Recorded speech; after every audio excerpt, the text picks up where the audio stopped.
comment for me to dig into at the beginning of this stream. So yeah, it's actually a stock I own, and I'm really excited about it. So let me be quick with this portfolio update.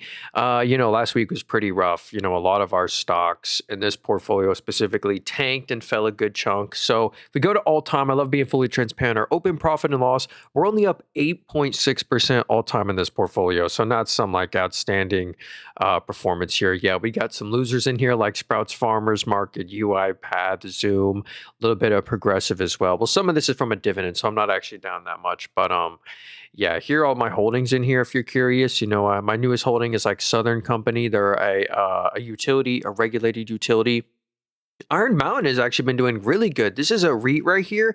One of my favorite higher yielding plays. If you buy the stock even right now, you get 3.36% of your money back just in an annual dividend, which is pretty cool. This is a data center REIT, and they kind of somewhat follow NVIDIA. But yeah, they were up 7.7% on Friday. And for a REIT, Boring Real Estate Investment Trust, that's really impressive.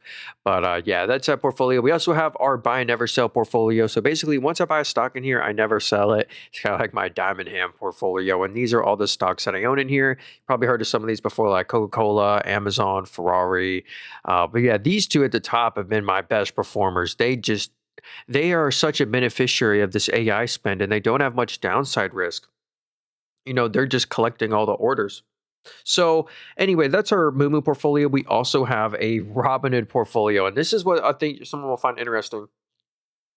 I normally don't like doing these, but I just thought it would make the game a little bit more fun to watch. But I did put some money, $20 on Seattle winning. So if they win, I make $8. It just makes the game a little more fun to watch. It makes you pay attention more to the game, gives you a more reason to, I guess, pay attention to it.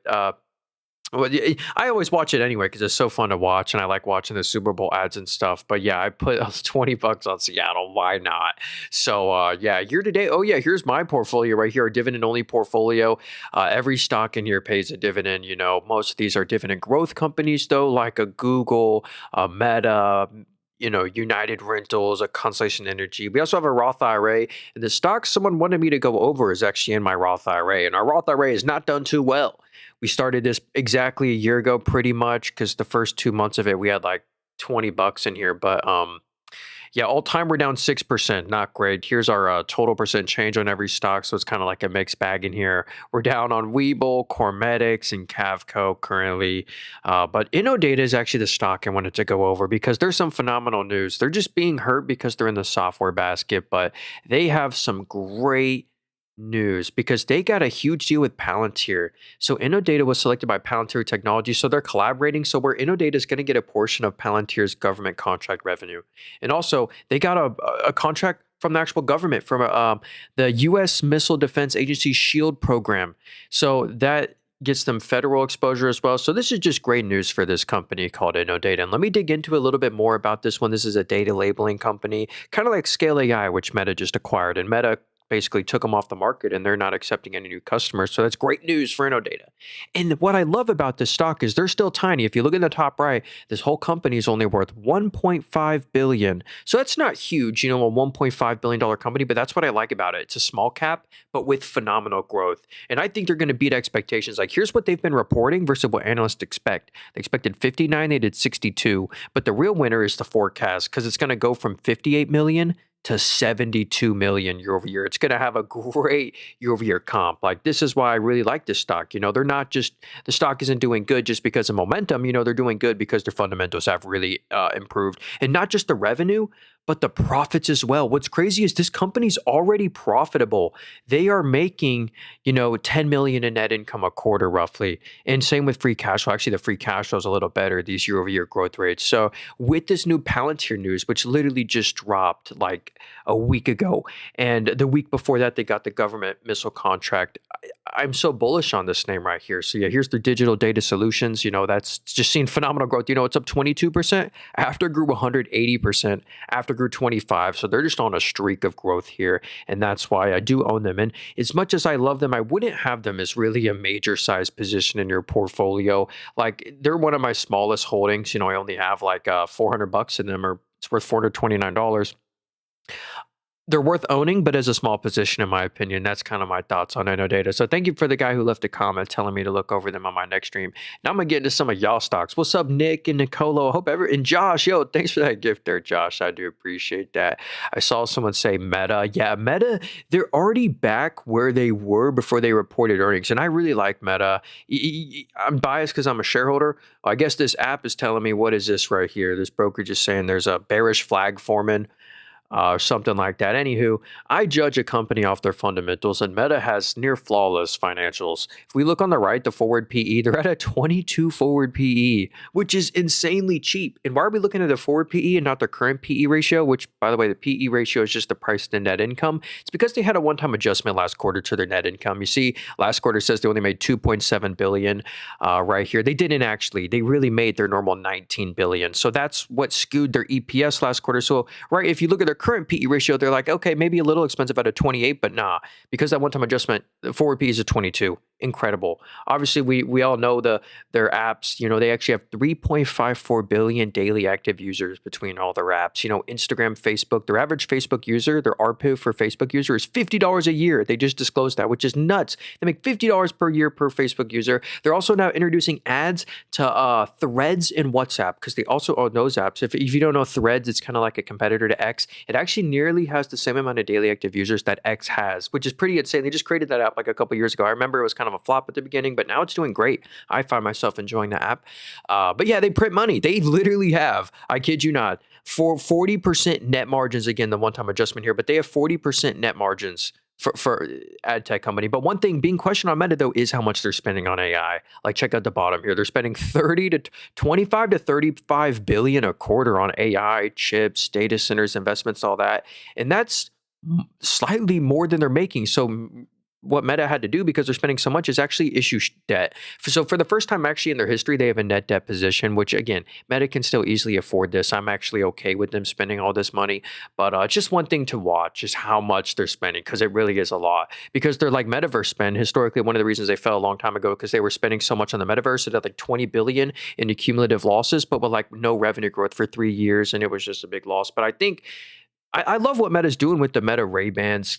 I do like that. So full disclosure, I do own Meta, but I own them for a reason, because they're so great. I'm not up some crazy amount. I'm up 25%.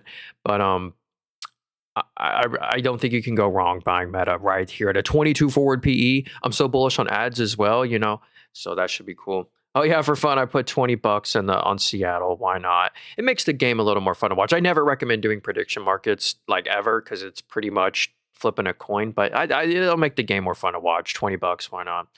Okay. What should we see here? What up, Aaron? Good to see you, man. What's up? Last week was a rough one. Yeah, for real. A lot of software names got hit. What up, Narc? John, what's up? What's up? Mitchell, Mr. Gurdon said Walmart. Oh, and GWRE. Let me get to GWRE too. But this is a great example of a boring stock with like phenomenal returns. Like, we all go to Walmart, like Walmart stock is at an all-time high. And it's actually because they're a bit of like a recession-proof, recession-resilient company. Because in a recession, historically, Walmart sales go up slightly because actually, well, fun fact, in 2008, the huge stock crash in 2008, Walmart and McDonald's were the two best performing stocks. So as we know, this past week was rough, but if you're in a boring name like Walmart, last week was amazing. You're at an all-time high right now. And they came out with some cool new news, like Walmart Plus membership reaches a record high of 28.4 million users. They're kind of copying the Costco successful business model, where you have to have a subscription to even get into the store. Whether you go to the store or not, they're still collecting that monthly subscription fee, and you don't mind going there because you get a good deal. But bad news is you certainly don't want to buy Walmart today at current prices, because they're really expensive. 46 forward PE. That's more expensive than like all the Mag 7. Well, ex Tesla, but they're a quality company. Here's their bottom line, their real after-tax net income. They're making 5 to 7 billion in net income a quarter. It's pretty incredible. You get a small dividend. Yeah, close to 1% dividend. They're going to raise it every year. They do, I bet, in a bit of a share buybacks as well. I know they're expanding their drone program. Walmart to launch cross-border shipping program. Oh yeah, their online presence is actually coming for Amazon. I was just reading something about this. Their Walmart presence, they have a lead because of their networks and stuff are closer to the average home. Like it may cost Amazon. It'll cost Amazon for you to get all your groceries delivered to you It'll cost Amazon a lot more for them to do that versus a Walmart guy. Okay. Is this live? Yeah, what's up? Hey, sorry if I'm a little behind. If I'm missing some of y'all stocks, I do appreciate y'all though. What's up, Nassam? Are you looking into the oil and gas sector? Not much. I know oil stocks have been doing fantastic because after the Venezuela news, yeah, look at boring ExxonMobil.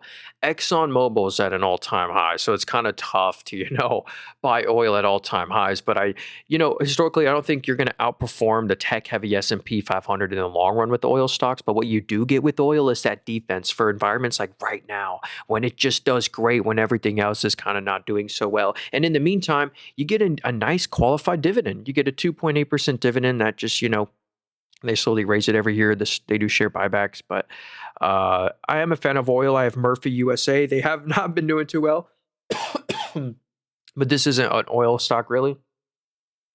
This is a gas station play. All this company does is own a bunch of gas stations, and they strategically always put their gas stations near like Walmart. So, all right. Okay. Oh yeah. Hey, Tyman said AppLovin. Let me get to AppLovin because this one's been really popular, and I love this stock. I think they're up 8% on Friday. They're just out of sellers. I mean, no one's selling AppLovin anymore. This is an incredible stock. If you don't know about this company, I put it on your watch list. Not financial advice. They have some of the best fundamentals I've ever seen for a stock. And they're a little expensive. Or let's see what they're at. I mean, no, they're actually not. No, they're not. They're like cheaper than a SoFi, but with higher growth. Actually, the forward PE is a 30. I wouldn't even mind buying AppLovin after its 8% rally. Like I'd put this one on your watches because right now, if they fall, like if next week's another red week, potentially buy AppLovin. Not financial advice here, but here's why. I'm not just buying. I'm not just buying them because they're on a dip because they're off all-time highs. I'm buying them because they're on a dip with great fundamentals. Check this out. Here's the revenue right here, grew 68%. The revenue was 1.4 billion. Out of this 1.4 billion of revenue, they made in net income, after tax net income, 835 million. That means their net margin is a 59%. That's a better net margin than Nvidia has. This is an advertising company, and this is their after-tax number. Like the before tax was over $1 billion, so they had to pay a little bit of taxes, but 835 mil was their real after-tax net income. This is why the stock has done so well, because the bottom line, the EPS has just been up and to the right at a rate that no analyst expected. So that's one of the reasons why the stock in like 2 years went from $60 to $400 today, and they're finally at a great valuation of a 30 forward PE. Because check out the EPS. Like this was already a record EPS quarter. It's never been higher than this. It was $2.45 on the right here. $2.45. It's literally next quarter supposed to be $2.95, and then $3.15. So there's still a lot of room for them to grow EPS and lower that forward PE multiple. And I think they're probably going to beat on earnings like they usually do. So there's a cool one that just has great like margins like I've never seen before. I think they're a better, way, way, way better buy than a Unity and a Roblox too. That like some people like Roblox and Unity. I like AppLovin the most, and they're very similar ad tech. So there we go. Mitchell said any GG, and I've missed out on some stock shares, so I do apologize. Like remind me, Flacito, to look at GWRE and BTE and AMPX. Like I'm just so behind here. I don't know. Oh, Newegg Commerce. Yeah, okay. I feel like I've been on their website like 5 years ago. It's like the cheaper Amazon or something, but it's mainly for like computer parts. I don't know if am I thinking of the right company? Newegg here.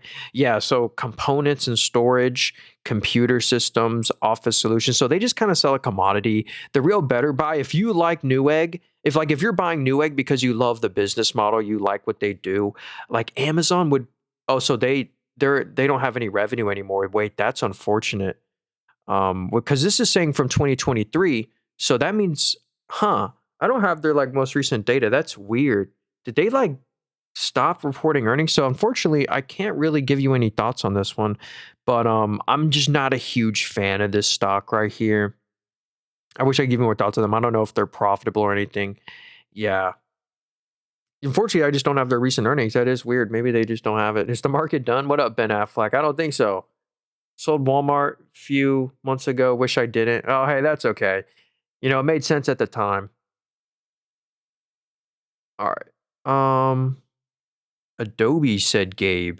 All right, let's do Adobe stock. This is one really being hurt by that AI thesis. They're saying in 10 years from now, Like, think about this. This could be real. This is why, like, in 10 years from now, will the demand for Photoshop and After Effects and all these products be as needed if, YouTubers or I don't know, people can just AI generate a thumbnail, AI generate a logo, all of this, and the demand for graphic designers go down. I always am kind of a believer we humans are always going to need the final touch on art. I don't love the kind of AI generated stuff, but it'll get, maybe it'll be way better in 10 years. Who knows? But that's kind of being priced into this stock right now, and it kind of weakens their moat. So that's why their multiple has collapsed. This is a cheap valuation, a 14.8 forward PE.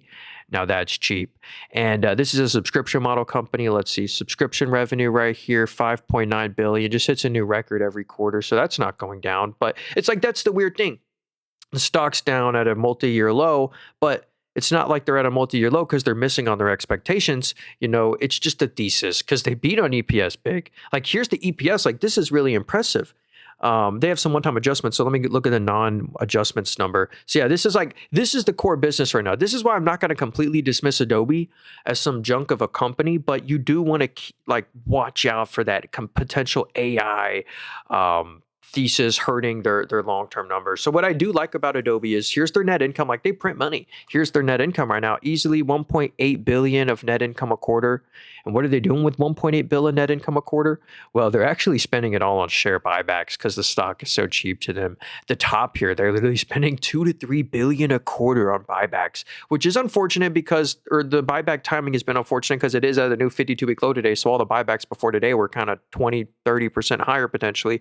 But I almost would rather Adobe buy a company. They tried to acquire Figma, but the regulators didn't allow it because they think Adobe would be too big. I think the regulators would be more lenient toward Adobe if they try to acquire companies. So I think they should try and buy something instead of share buybacks to try and acquire, do some M&A to get their way out of their thesis being hurt. But anyway, okay, that's Adobe. I'd be careful buying the dip. I'd keep this one if I was going to buy Adobe as such a small position. I really wouldn't trust anything too big with Adobe. Yeah, someone said Netflix too. You know what? Netflix is actually one I would much rather buy the dip on than Adobe currently. I'm a big fan of advertising. I believe the Super Bowl is on Netflix, and I love their advertisement tier. They make way more money because they have two different tiers. You can pay less for a Netflix subscription to see ads versus just a subscription one time, or a set subscription their ad tier is making a lot of money. But anyway, Netflix is cheap. And one of the reasons why their stock is going down is because they are trying to acquire Warner Bros. Discovery for $83 billion. Whether or not they acquire them, I think the stock's a good deal right now, but that is one thing hurting on their valuation right now, their multiple, because it's already not accretive, it's decretive to their EPS if they acquire this company. And if the more they have to pay, because Paramount's guidance is bidding $100 billion for them, the more they have to pay, the more decretive to the EPS it is, and it kind of sends down the multiple. But anyway, excluding all that noise, it's a cheap company. If you look on the right, they're at a 25 forward PE, which basically means they're trading at 25 times next year's net income, which is pretty fair in my opinion for a nice, safe subscription model company. It's an easy business to understand. You just pay for their subscription every month. They have 300 million premium subscribers, and they actually make $11.69 per month per paying membership, average monthly revenue per paying membership, their ARPU. So pretty cool. And one also great thing about Netflix is they print net income like they really do. They make 2 to 3 billion in net income a quarter. A lot of people would cancel their Netflix subscription last if they had to cancel a bunch of stuff. So even in a recession, they're still collecting that net income. Some people forget about their Netflix subscription. Who knows? So anyway, 25 forward PE. I do like this one for their as an advertising play and subscription model play. Yeah, I'm a fan of them at their current valuation. What's up, Looney? What's the HVAC play you like again? Oh, yeah, that would be Comfort Systems right here. FIX. There's also EME. I wonder how EME and FIX usually move very similarly. Oh, wow, look at that. EME is also at an all-time high, probably because of Comfort Systems, or just the whole industry is. But even at all-time highs, the stock's at a 28 forward PE. It's not some crazy expensive company. But yeah, these are MEP plays, mechanical, electrical companies, and plumbing. And this company services over 11,000 buildings, HVACs, but they have such their mechanical and electrical demand has been crazy because of data centers right now. So that's why they're at all-time highs. The fact that the reason these stocks are at all-time highs, I think, especially on Friday, is when Amazon, Google, and Meta announced they're spending way more than expected. I think Amazon's spending like 200 bill, Google 200 bill. It's probably a little lesser. I don't remember exactly, but like Meta 150 billion. That's straight to the benefit of FIX, POWL, and a lot of these other like AI beneficiary ecosystem of stocks like United Rentals to CEG. So pretty cool.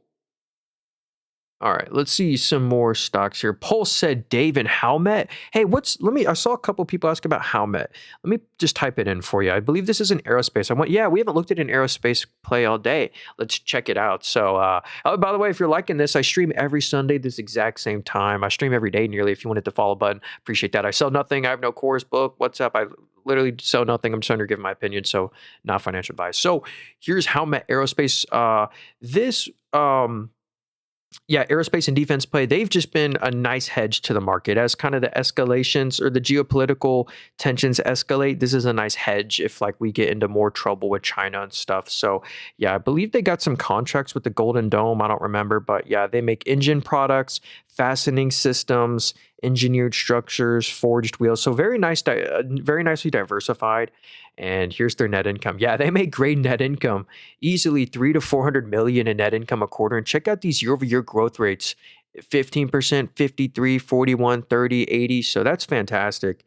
And yeah, check out the trend of this net income. It's pretty incredible. Yeah, if the platform I'm on is in the link tree in my bio, the very first link there. This is a brokerage right here if you want to get this platform I'm on. Sorry, I saw some people asking. Yeah, link tree in my bio, first link there, broker called Moomoo. So anyway, yeah, Howmet Aerospace, I have nothing wrong to say about this one, except the valuation today, at a 52 forward PE, that's tough to pay.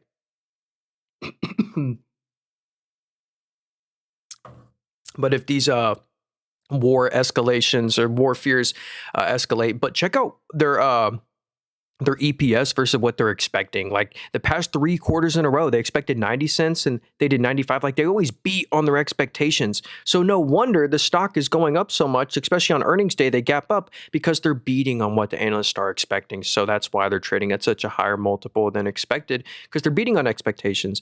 And yeah, look at this. The EPS is going to be $1 in 2 quarters. So incredible. Here's their EPS right here. It's gotten way more consistent these past. What is this meme right here? Okay, whatever. Howmet Aerospace. I like them as a aerospace and defense play, but a little expensive. I don't know if I'd buy them today. Qualcomm stepping into a buy zone. Yeah, this is that kind of smartphone royalty company. I was kind of reading the Morningstar. I think y'all find this pretty interesting right here. Check this out. If you look at the kind of first line right here, Qualcomm collects royalty income on the majority of 4G and 5G handsets sold, as it holds many essential patents used in these networks. So they're kind of collecting royalty income, which is pretty cool. And they're pretty cheap as well. On the right, they're at a 17 forward PE. This is a nice dividend growth stock, in my opinion. You get the 2.5% dividend yield, a cheap, teen multiple at a 17, and they make smartphone chips. But do notice their smartphone market share is, I guess, kind of trending down or went down by 1%. Apple's making their own chip, but still they have a 24% smartphone chip market share, which is pretty significant. So if you're looking for exposure in the smartphone chip kind of space, this could be a nice one. So if we go to their bottom line right here, they had a one-time adjustment last quarter. It says they lost $3 billion. They didn't actually. It was a total one-time adjustment, kind of like Meta had. So looks like the profits are down since 2022. So that is something to potentially watch. Maybe that's why they're at like this teen multiple, because the profits just aren't higher than what they were in 2022. But still, I'm a fan of this one.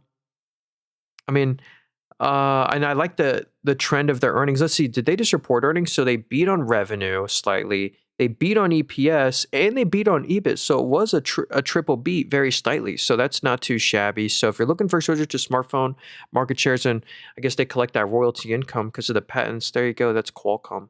So, I don't know if that one will really outperform the tech-heavy S&P. Maybe Apple is a better play. Oh, what up, big man? He says Apple way up there hanging. Hey, what's up? Hey, should we look at Apple too? And Amazon. We haven't looked at Amazon yet because they tanked on earnings. But I I thought the earnings were really good. The earnings were good, but it was the guidance because they guided to spend like 200 billion on capex. But that's just kind of what Amazon does.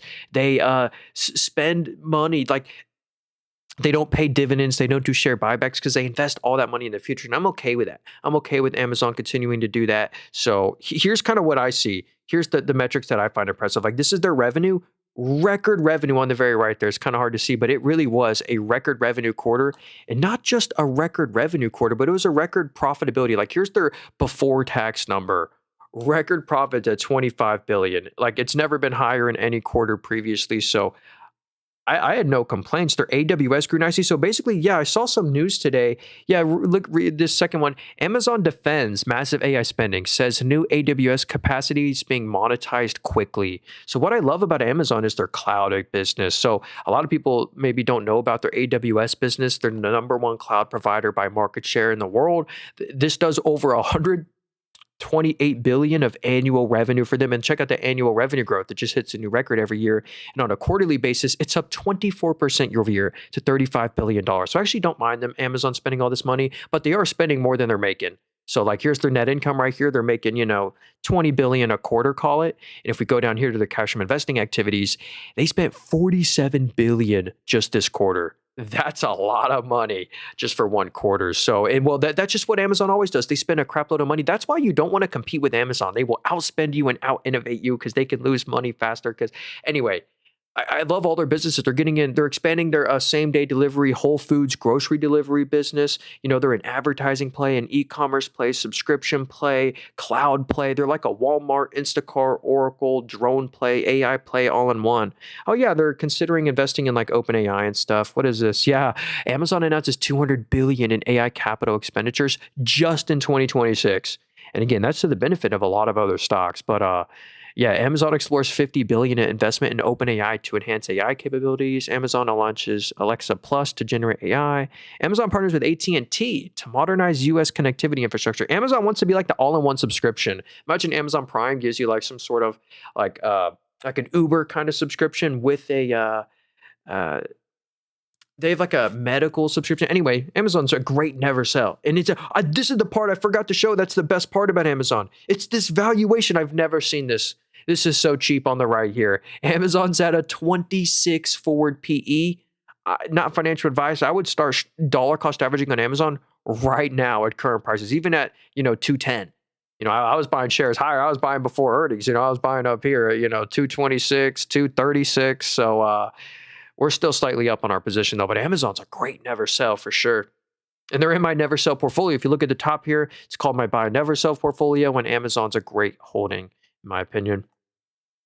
Hey, what's up, Plasma and Willie?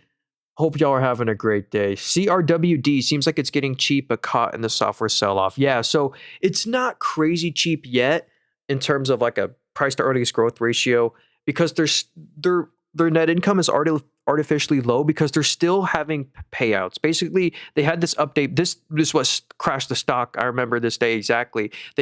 There was no earnings or anything this day. They announced this software update, and the software update, they didn't like test it locally. They just passed on to every Microsoft computer. It bricked your computer.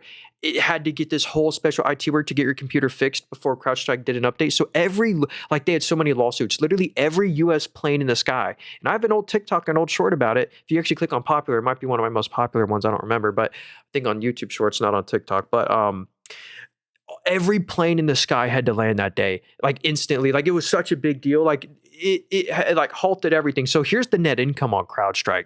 It's been super, like they were profitable back here, but then the payouts, so they're starting to lose a bit of net income right now. So that's why the forward PE, they might not even have a forward PE. Let's actually see. Or it's going to be extremely high. Yeah, a 1600 forward PE because they're just so far away from profitability. But that's okay because I love the fundamentals of the business. I love CrowdStrike. It is like the best cybersecurity stock potentially to exist. The top two or top three best cybersecurity stocks of all time. They're a subscription model company. Like well over half the S&P 500 use CrowdStrike subscription, and I think I think cybersecurity is going to be more immune to the average software stock in this sell-off because cybersecurity demand is only going to be higher, higher, higher in the future because, as hackers will utilize AI to get better at hacking. And I just think the demand for cybersecurity is only going up in the future. Let's see. CrowdStrike signs MOU with Iran, Saudi Arabia. Okay, anyway, CrowdStrike I love, but not the valuation. And I don't think I'd buy the dip yet, or certainly with anything significant. That's also a big holding of Nancy Pelosi. We can actually check out the Nancy Pelosi portfolio. She owns CrowdStrike and she owns Palo Alto Networks. Oh yeah, GWRE. What was this one again? Let me find this one for you. Guidewire Software. Ooh. Hey, what up, Legend and Nate? Hey, Nate, my bad. Sorry if I'm missing this. Remind me to get the COHR. I think that's Coherent. We'll get to that. And Pinterest. What's up, Gabe? Hope y'all are having a great Sunday. So here's Guidewire Software. This is actually one of the cooler software names. I remember looking at this one. If you're going to buy a dip on a software name, I do like this one to potentially buy. So check this out. They're a subscription model company, or that's 63% of the revenue. If you're going to trust a company, this is what you really want to see for a subscription business. It's up 35% year over year. After grew 39, after grew 38. So they're on a streak of growth. Like literally just hits a new record every quarter. Like not even year over year, but every quarter just hits a new record. Let's see, their services revenue, that's up at a record 22. License is up 12, but that's a smaller portion. 65% of the revenue comes from the U.S. But the cool part is that they're just now getting net income positive. So you're kind of like you're buying this company right as they're making some consistent profit. So it's cool as they are profitable. But because they just got profitable, their valuation is going to look really expensive. Let me show you this. A 95 forward PE, but they're having like this year's 40% growth rate. But the real winner here is the subscription growth. It's all reoccurring revenue. The margins should just go up over time. But do beware, I don't know much about the stock. Maybe one reason why the stock is falling is because AI, maybe the new Claude code or whatever, Anthropic products could replace this company. I have no clue. But they're deleveraging their balance sheet. Let me check out the free cash flow. How's the free cash flow? It's a little choppy, but overall, it is positive. Yeah, it's really positive. And their net income positive. Yeah, they're going to be making like 50 mil plus a quarter potentially. So anyway, that one's an interesting one you could potentially do more research on. Starting to look good. So COHR, what was this one in Pinterest? There's a lot of stocks I want to get to. SanDisk. Hey, Looney, remember to get to SanDisk. I appreciate everyone here. Monkey D. Luffy may have full ported Amazon on Friday, 100 shares. You cannot go wrong buying Amazon, especially like on the 10-year horizon or 5-year horizon. Like you can, especially at a 26 forward PE, it's so cheap. Yeah, Judith, happy Sunday. I appreciate that. So here's Coherent stock. Congrats if you own this company. They are at a crazy, pretty much all-time high. Yeah, that is an all-time high. So let's see what this company does because I kind of forget. So, okay, they're in the data center industry. That's starting to make sense why the stock is booming. So data center and communications and industrial. So two businesses there. I like that. And check out the expectations. They're just up and to the right. And they're beating on expectations every quarter as well. So the revenue is going to go from 1.5 to 1.9 billion year over year. EPS is going to go from 37 cents to $1. So they're going to be doing $1 of EPS a quarter. So what's the forward PE then? It's got to be way lower. Yeah, look at that. So if you look at its current PE, they look ridiculously expensive at a 223, but on a forward PE, it's a 51. If you probably look at the year after, it's going to be like a 30, or it's even cheaper. So that's something to potential. So basically, they're pricing in, the stock is pricing in the future growth that's going to come. So that's why they're so expensive right now, because they're having so much future growth. That being said, I would probably not be too excited about buying this at all-time highs right now. But I can see why they're at an all-time high, though. Some sort of data center infrastructure company. Pretty cool. Hey, no way. Shout out to the legend, Aaron on the YouTube stream. And what's up, Cruz as well? Remind me to get to Hims. Oh, Hims is struggling. That one was a sad one. I saw that. Thanks again, Aaron, for the huge super chat. I appreciate that. So here's Marvell. This is a chip play. They make chips just like NVIDIA does, I'm pretty sure. And let's see. Basically, they just got profitable. So this is the great news about this company. If we kind of zoom out, like they used to lose money. Like it was a tough buy. Like no one was buying the stock back here because they were just losing money every quarter, losing a lot of net income. But now, well, they had a one-time adjustment this quarter, and I should really pull up the operating profits. Like now for the past 4 quarters, they're making really good profits like 200 to 400 million a quarter. And at this growth rate, like what's it going to be the same time next year? So this is the great news here. This company is printing money. They're in the best spot like they've ever been because they used to lose a lot of money. So revenue's at a record too. Let's see what the expectations are. So the EPS is still going to have a nice growth. You know, it's going to go from 20 cents to 36. So they're probably still a little expensive on a forward multiple. Let me pull that up actually. Yeah. Oh, so yeah, a 51 forward PE. So here they sold off one of their businesses this quarter. This is some good context I probably should have added. Yeah. So if you go to their cash from investing activities, look, they sold a business. Or, you know, if this number is positive, that means they actively sold off one of their assets, and they did. They sold something for $2.4 billion, and that's one of the reasons why their net income says 1.9 billion, and the operating profit's way lower at 400 million because this was a one-time adjustment to their net income. So that's why their current PE looks really cheap, but it's not actually that cheap because they sold off one of their businesses. So the forward PE is a 51, but that's still like for the growth that they're having, that's a reasonable valuation. And I want to look at kind of the 2027 estimates, and I wonder what they're going to do with all this cash. So you have $2 billion of cash. Maybe they're going to invest it into something higher margin. Maybe they sold off a low margin business. Who knows? But that's something to look more into. Wait, did they just report earnings too? Let me see if I can. No, they didn't. Okay. But yeah, thanks again, Aaron. If you have another stock you may look at, let me know. I really appreciate that super chat. So Pinterest, real quick. This one's kind of a social media company. I'd rather buy the dip on Reddit. Right now, Reddit's at like a 27 forward PE. And they have insane growth. I actually really like Reddit. Let me know if I should cover that one. But Pinterest right here, dang, they're at like their IPO price. So they're the same kind of prices they were back in 2019. So they've kind of gotten caught in the software dip. So what's cool about them though is they have a lot of monthly active users. They have 600 million monthly active users. The same time last year, it was at 537 million. So they really did grow their monthly active users by 70 million in a year. And one other great thing about the stock is the fact that they have no debt. It's actually pretty incredible. This is a debt-free company with $2.67 billion of cash on the top right there. They have $2.67 billion of cash, and that cash isn't just sitting there doing nothing. They're earning interest on their cash. It's in these short-term treasuries, these 1 to 3 week treasuries. So they make $28 million of interest on their cash a quarter. So that's how some quarters, the operating profit last quarter was negative, but the net income was positive because this is the before tax, before interest number.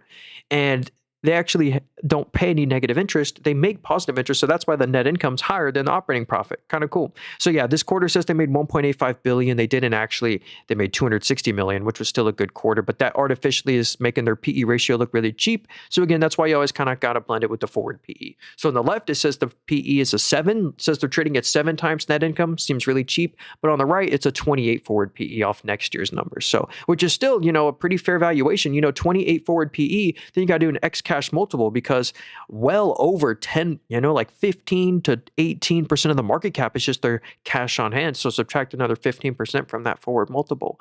So it's a cheap business. Yeah, I wonder how their profits are going to look in the future. All right. I really want more Marvel. I added at 73. Hey, nice. What's up, Craig? What up, man? Hope y'all are having a great day. Data centers and Taiwan Semi are a giant part of the economy here. Crazy how many projects are being built. Yeah, Taiwan Semi, that's a great stock. I love Taiwan Semiconductor. So here's COR stock. Oh, and Cameco. I think I saw someone say Cameco. There's 2 ticker symbols with CCO. There's like Clear Channel and Cameco. Let me know if you're talking about CCJ, which is Cameco. So here's Cencora. I've never heard. I say I've never heard of this company, but it's on my watch list. So I covered this company in the past, and there must have been something I really liked about it. I don't remember this company, so let's go reanalyze them. Whoa, I can just off these 2 metrics right here, I can kind of see why this stock is at an all-time high. The multiple on the left's a 43. But the forward PE is an 18. There's so much future net income growth just in this next year that's going to happen. Let's actually see that. Oh, so they had a one-time adjustment last quarter. So that's why their current PE ratio looks really high because they artificially lost money last quarter. Yeah, the core business made 900 million. So they didn't actually lose that. So yeah, that's U.S. Healthcare Solutions. So maybe they're like a hospital group. Huh. That's interesting. Yeah, I'm pretty sure this is a hospital group. Oops, I don't know what I just clicked there, but I'm almost certain this is a hospital group if I just had to guess. Yeah, Healthcare Solutions. maybe pharmaceuticals, or let's go to their website really quickly. You can check that out, I guess. But oh, they want my cookies. Okay. Cencora. Well, you know what? Oh well, some sort of healthcare name. Healthcare solutions. What's their net margin? Net margin. So they run around around a 1% net margin. Okay. So yeah, look at that. So what's their total revenue then? It must be like 70 billion or 85 billion of revenue. And on that, they kept a billion before tax and then they netted 600 mil. Interesting. Hmm. You know, my favorite hospital play, actually, I own, okay. They're trying to, well, there's some pictures of me. There you go. Well, anyway, check out my Roth IRA. I do own HCA Healthcare. This is my favorite hospital group. You know, we're up 7.4% all time. They have the best share buyback program. They legit buy back like 11% of all the shares a year. Pretty crazy. So, yeah. Oh, Reddit, please. Yeah, let's do Reddit. Yo, I got to get to some of these other names too. There's so many great stocks. You're like, what up? Yeah, we got to get to ServiceNow too, and Taiwan Semi and Hims. Yeah, RIP Hims. Um, so here's Reddit right here. Reddit, they actually reported earnings and the stock fell on earnings, and I'm not too sure why, because they triple beat. So yeah, they expected 667 mil and they reported 725 mil. For the past 3 quarters in a row, it's been an incredible beat on revenue every quarter, an incredible beat on EPS every quarter, and on EBIT. So it's not some one-time adjustment. Like they really are triple beating. Like the earnings before interest taxes was 230 million. That's incredible. EPS of $1.24. So Reddit isn't some meme stock. They really have incredible growth. Like look at these year-over-year growth rates to the revenue. That deserves some attention, in my opinion. They're like known as one of the last real places on the internet. Revenue's up 69% after it grew 71. And not just the revenue, but the profits. They make literally, I forget the metric now. I think it's $5 in ARPU. So they're making $5 per user. But I remember that metric that they said grew 40% year over year. So they're making more money per user than the ARPU is 40% higher. But anyway, they made 250 million net income. Here's my forward PE thesis. If you annualize this number right here, 250 million times 4, that's $1 billion of net income, okay?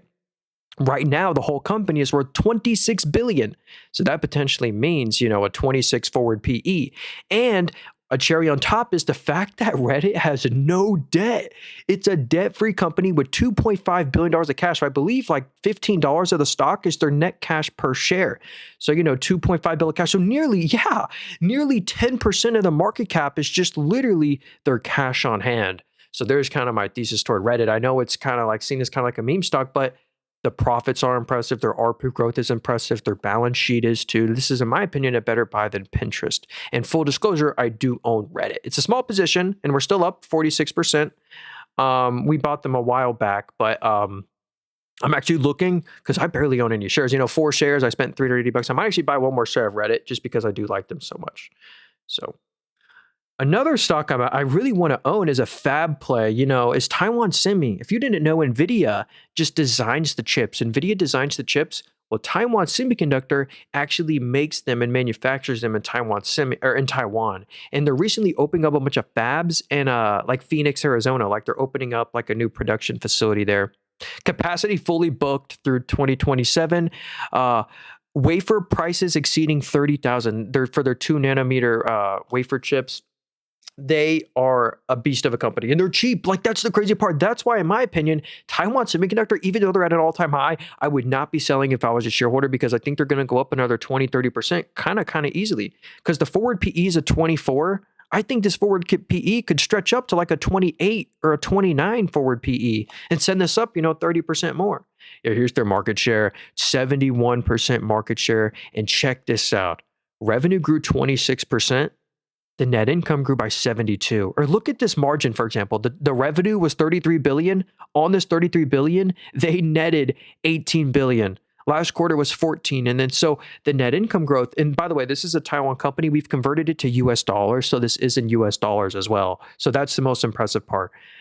That's how they're able to pay a dividend. They're like, you get exposure to NVIDIA with a higher dividend. They have a 1% dividend yield or close to it, but they raise their dividend very fastly because they can afford it, especially with the net income they're making. And let's see how much the dividend costs for the fun of it. So they made 19 billion just this quarter. Just this quarter, they made 19 billion. And the dividend this quarter cost $3.83 billion. And notice the cost of the dividend went down from the previous quarter. It's because they're doing share buybacks.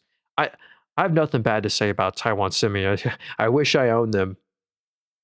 Sure do. Oh, let's do him. So sadly, I would not buy the dip on this one. And they fell 15% after hours. So this chart is going to look really bad on Monday. Let's see if we can figure out. Hims and Hers halts compound semaglutide. Ooh, so this is actually their GLP-1 subscription. So there's so much crazy news right here. So Hims and Hers used to sell Ozempic on their web, or it even goes back further. They used to sell their own GLP-1 prescription. Then GLP-1 got out of FDA shortage. They weren't allowed to sell it. So then they partnered with Novo Nordisk. So they sold Ozempic and Wegovy on Hims and Hers. Then Wegovy and Ozempic abruptly ended the partnership, and Hims now puts their Wegovy products on Amazon. So that's kind of like Amazon's a big competitor for Hims because they just move their product. Because Hims is kind of like the Amazon for healthcare products. And so Hims recently, 2 days ago, announced they're bringing back their own GLP-1 product, but now they just halted that literally the day after federal regulatory scrutiny and DOJ referral. So I guess Novo Nordisk and Eli Lilly sent in a complaint because they weren't too happy about that. But anyway, what's happened here is a margin compression. They used to sell these, their weight loss prescriptions and make a boatload of money on it. That's where all this margin came from, selling the GLP-1 prescriptions. But now they don't sell it anymore. They sell it for a way lower margin. So if you look at the revenue right here, the revenue looks great. Revenue's up 49% year over year. But the profits, the net income, fell 79, and it really did. The operating profit fell 50% to only $11 million, despite the revenue growing 50%. So this is a margin issue on Hims. Gross margin fell 7 after it fell 5. Net margins down 86%. So it's tough. And if we look at the forward multiple, it's not like it's cheap. The forward PE, look at that. The PE on the left's a 43. And on the right, it's a 43. So there's no EPS growth. So it's kind of like the growth is gone on Hims, and that's why the stock is plummeting. It's unfortunate, but I don't know if I'm going to buy the dip on that one. Been asking, hey, Pulse, what do you say? Hey, Pulse, what stock did you say? I just got so many stocks. I apologize. Like there's so many stocks I have to get to that if I don't get to yours, I do apologize. We're going to be live for another over hour. So we're going to be live for another hour. So if you have a stock you're going to be looking at, I'll definitely get to it. I do apologize. And we're going to get to, what up, Jace? We got to get to ServiceNow after this too. So remind me again, Pulse, and I'll get to it. I thought I already got to one of your stocks, but I forgot, but my bad. Okay, here's Nebius right here. Nebius, this is a data center play. I don't love these ones in the long run. Actually, this might be good news. Jim Cramer is short this stock right here. So maybe that's great news. But they have it's for good reasons, though. They have this whole depreciation thesis. Like there's nothing proprietary here. Nebius, all they do, literally, this is it. They just have a data centers with NVIDIA chips in them. They literally just own a boatload of NVIDIA chips. But right now, these NVIDIA chips are in such demand by cloud computing companies like Microsoft Azure. So actually, Microsoft just came to Nebius and said, hey, can we rent out the capacity of your GPUs for our cloud? And Nebius said, yeah. So they signed a $16 billion deal this day, and that's why the stock rocketed up. So basically, they're using their GPU chips for Microsoft's cloud and some other as well. So that's why the revenue year over year, check this out, is literally like, this is why it's kind of interesting. The revenue is going to go from literally like 30 million, or this quarter was a record, 150 million this quarter. Incredible record revenue. But in 2 quarters, it's going to be $466 million. An incredible growth. But the EPS, look at this. The EPS is still going to stay negative, negative 60 cents, negative 30. Yeah. So the revenue is going to 10x year over year, but the EPS is going to fall by 50%. It's going to go from negative 19 cents, or well, not 50%, but it's going to go from negative 19 to negative 30. So they're not really making any real profits on. I just don't know what the end game net margin here is. It's tough. So plus they have to depreciate all these chips. Like they're saying, like in 15 years from now, their $10 billion of chips that they have are going to be worth absolutely nothing. So, but that's going to get added to the EPS. But anyway, it's just like this whole, I just am staying away from these because of the long-term thesis. I think these stocks like CoreWeave, Nebius, APLD, they're all the same thing. Iris Energy, I think they're going to do good for the next couple years, like maybe till 2030. But after that, it's kind of like the long-term thesis I just don't love. So hopefully that was helpful there, kind of. I've cut back on my USD account. putting more into SEHD and industrials. Yeah, SEHD, these kind of dividend stocks have kind of been the winners this year. Yeah, SEHD owns a bunch of these boring healthcare, kind of higher yielding stocks like a Lockheed Martin, a Chevron, BMY, Verizon, Pepsi. Yeah, Pepsi and Coca-Cola have been doing amazing. Coca-Cola's at an all-time high. McDonald's is at an all-time high. So yeah, congrats if you own SCHD. That's a nice kind of dividend growth ETF. So let me do ServiceNow right here. This is one of the software names that are being get smacked the most. So let's do ServiceNow, and then we'll get to QNST and Robinhood. No, Norbara, what's up, dude? We got to get to Robinhood too. Yes, sir. Software sector faces investor concerns over AI disruption, traditional business models. So anyway, let's go look at their fundamentals. This is a subscription model company. I actually used to break it down. I think it said like 90% of the revenue is their subscription model, and it just looks great. If we zoom out, like just on the revenue, that's what you want to see, for a high PE, software stock. This is the trend you want to see for the software. I really like software names. It's like a high margin digital product. So they're making revenue and net income. Easily 4 to 500 million of real after tax net income a quarter and free cash flow. Just this quarter, they did 2 billion of free cash flow. Are they investing in the future? So yeah, they're spending like 400 or 500 mil on new investments. So I have nothing to really complain. Like this, the reason ServiceNow is falling so much isn't because the fundamentals gotten worse. It's not because they missed on earnings. I guess they slightly missed on EPS, but it was a one-time adjustment kind of. It's just the whole software name. So this is actually one of the more quality ones. I definitely put on the watches. If I'm going to buy the dip on a software name, I'd pick like a Microsoft, and ServiceNow would be in my top 5. Because they are really quality. But you probably, even though they're at this dip, they're not insanely cheap yet. Like the forward PE is a 43. I think Salesforce is at like a 27. So I nibble. I wouldn't, like if I wanted ServiceNow as 5% of my portfolio, I would not make it 5% today, but I'd probably maybe make it 1% today because they do have that quality. And it's just like if the software stocks, the AI thesis, like NVIDIA CEO, their interview just said, and the Google CEO, Sundar, saying, no, software is only going to benefit. Software is going to do great. They're trying to prop up these software stocks. So I think software has kind of been too oversold recently, but you still got to think about that long-term AI thesis here. So let's do QNST right here. QuinStreet. Then we'll do Robinhood, and Eaton as well. What up, 1961? What's up, man? And we'll look at Hun. What up, mister? We'll look at HUN. I don't remember what HUN is. We'll check it out, though. Camille said, please TYL, Tyler Technologies. I've been asking for a week. Okay, hey, again, sorry if I'm missing stocks. So there's just so many on both streams I got to look at, but I will definitely do TYL. Remind me, tell me again in like a minute after I have like 2 stocks I want to do. So here's QuinStreet. I've actually never heard of this stock before. They're really tiny. Like if you look in the top right, the market cap, the whole company is only worth 690 million. So that is a small market cap, but they do on the left have a PE ratio. So they are profitable. Let's go investigate that. And the expectations are great as well. Revenue is going to go from 260 to 360. So, okay, so the revenue only grew 1.8%, but that's after some sort of, did they do an acquisition? No. I wonder what this company does. This is weird. So their operating profit, so they're making a couple million in net income a quarter. That's certainly better than what it used to be. Yeah, so they used to make a lot more consistent profits in 2018, 2019. Maybe that's why if we zoom out on the stock, dang, I didn't even realize this stock is the same price that it was back in 2018. And even 2011, this stock is the same price that it was in 2011. Maybe because they're literally even today making the same amount of profit or less profits than they were back then. But it does look like the future outlook is looking more positive. A nice little growth rate to the revenue. They had a one-time adjustment to the EPS this quarter. So go to the net income this quarter. It says they made 50 million this quarter. They did not actually make 50 mil, but they made 1 million. But it does look like they're boring EBIT right here. Yeah, earnings before interest taxes, they did miss this quarter by a good chunk, but it's supposed to go to 27 mil in 2 quarters. So honestly, I'd wait for the next 2 quarters. But again, I just be careful with this name. They're kind of a small cap, 600 mil. Nothing's really blowing me away there. Let me see what they do really quickly because marketplaces, technologies, home services, digital media traffic. Okay. Advertising company. Interesting there. Oh, I wanted to do Robinhood. Let me do Robinhood and then we'll do Tyler Tech. So Robinhood right here. I am a shareholder of Robinhood. This is a brokerage. I love them because they're like a picks and shovels play. And right now, Robinhood stock. And here's I'm a user of Robinhood too. I have a Robinhood brokerage.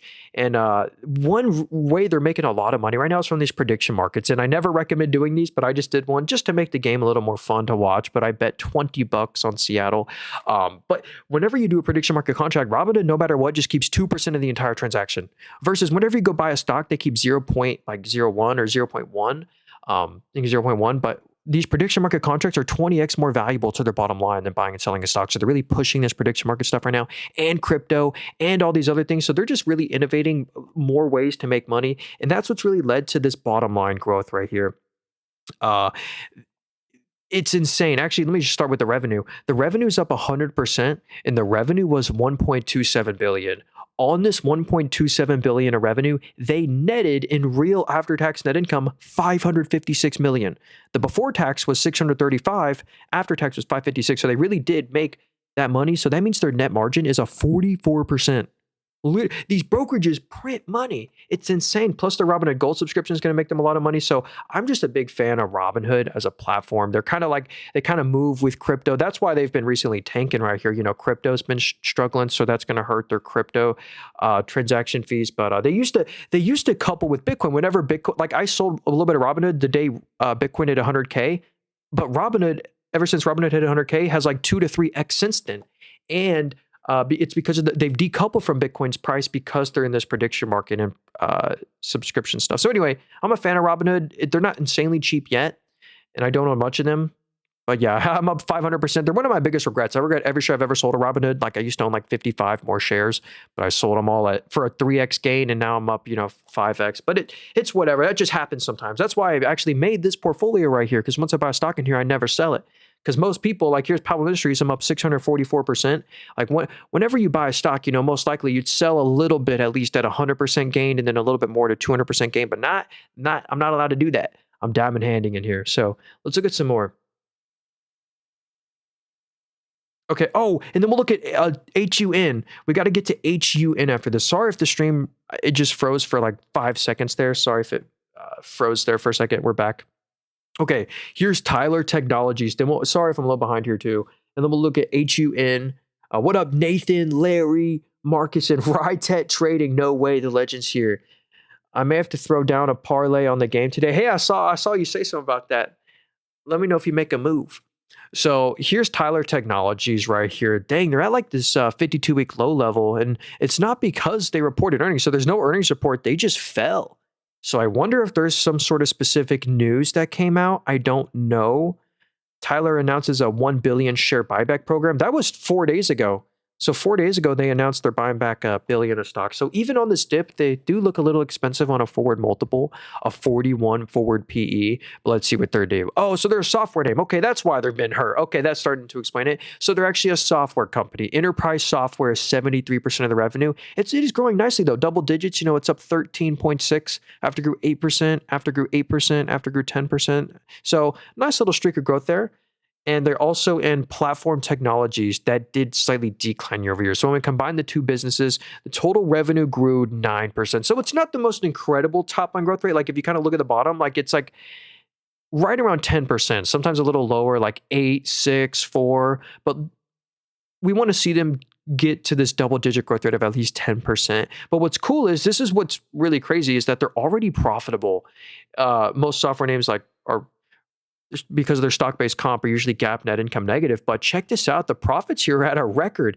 They really do make 80 plus million in net income a quarter. And at this growth rate, what's it going to be the same time next year? So that means their net margin is a 14%.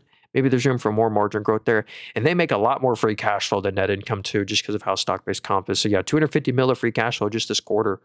It's like really good. So actually I have nothing bad to say about this one. Looks like they've just been caught up in the software dip. They haven't dipped because of earnings, because they report earnings on the 11th. So watch out. And so they report earnings this week. It'll be a fun week if you're a shareholder of that one. So there you go. Tyler Tech. So HUN stock. So this is Huntsman. So I actually have not heard of this one before. They're at 52-week high potentially today.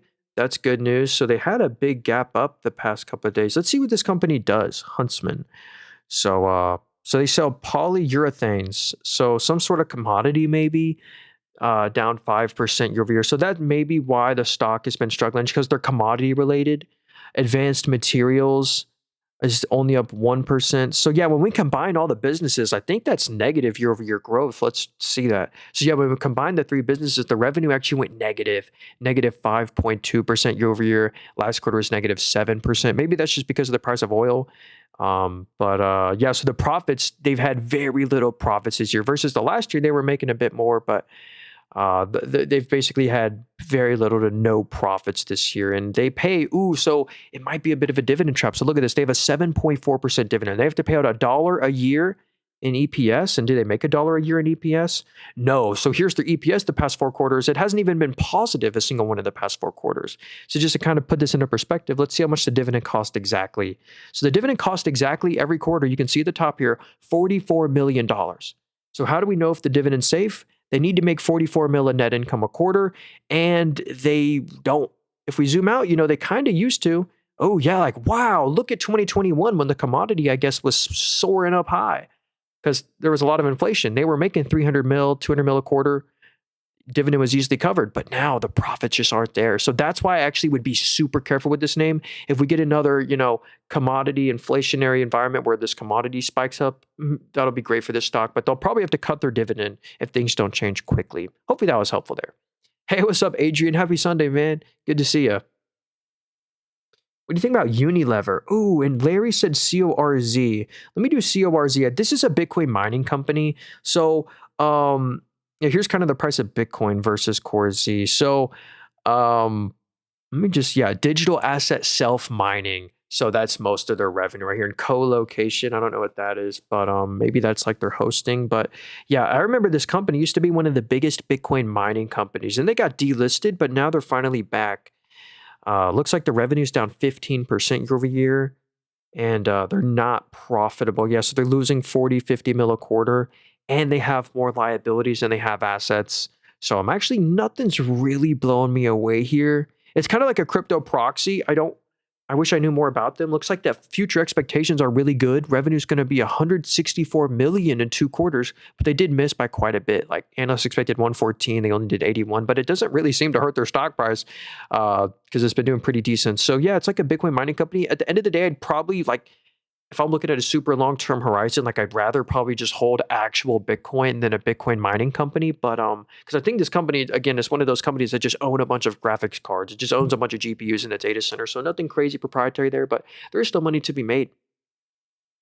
Yeah, hey, we'll definitely get to BSX. My bad there, Remco. But I wanted to get to Unilever real quick because they actually just spun off Ben and Jerry's. Actually, I think the ticker symbol is MICC. Yeah, Magnum ice cream. So this used to be owned by Unilever, but they just spun it off into their own stock. So if you like Ben and Jerry's or Magnum ice cream, this is like a pure ice cream stock.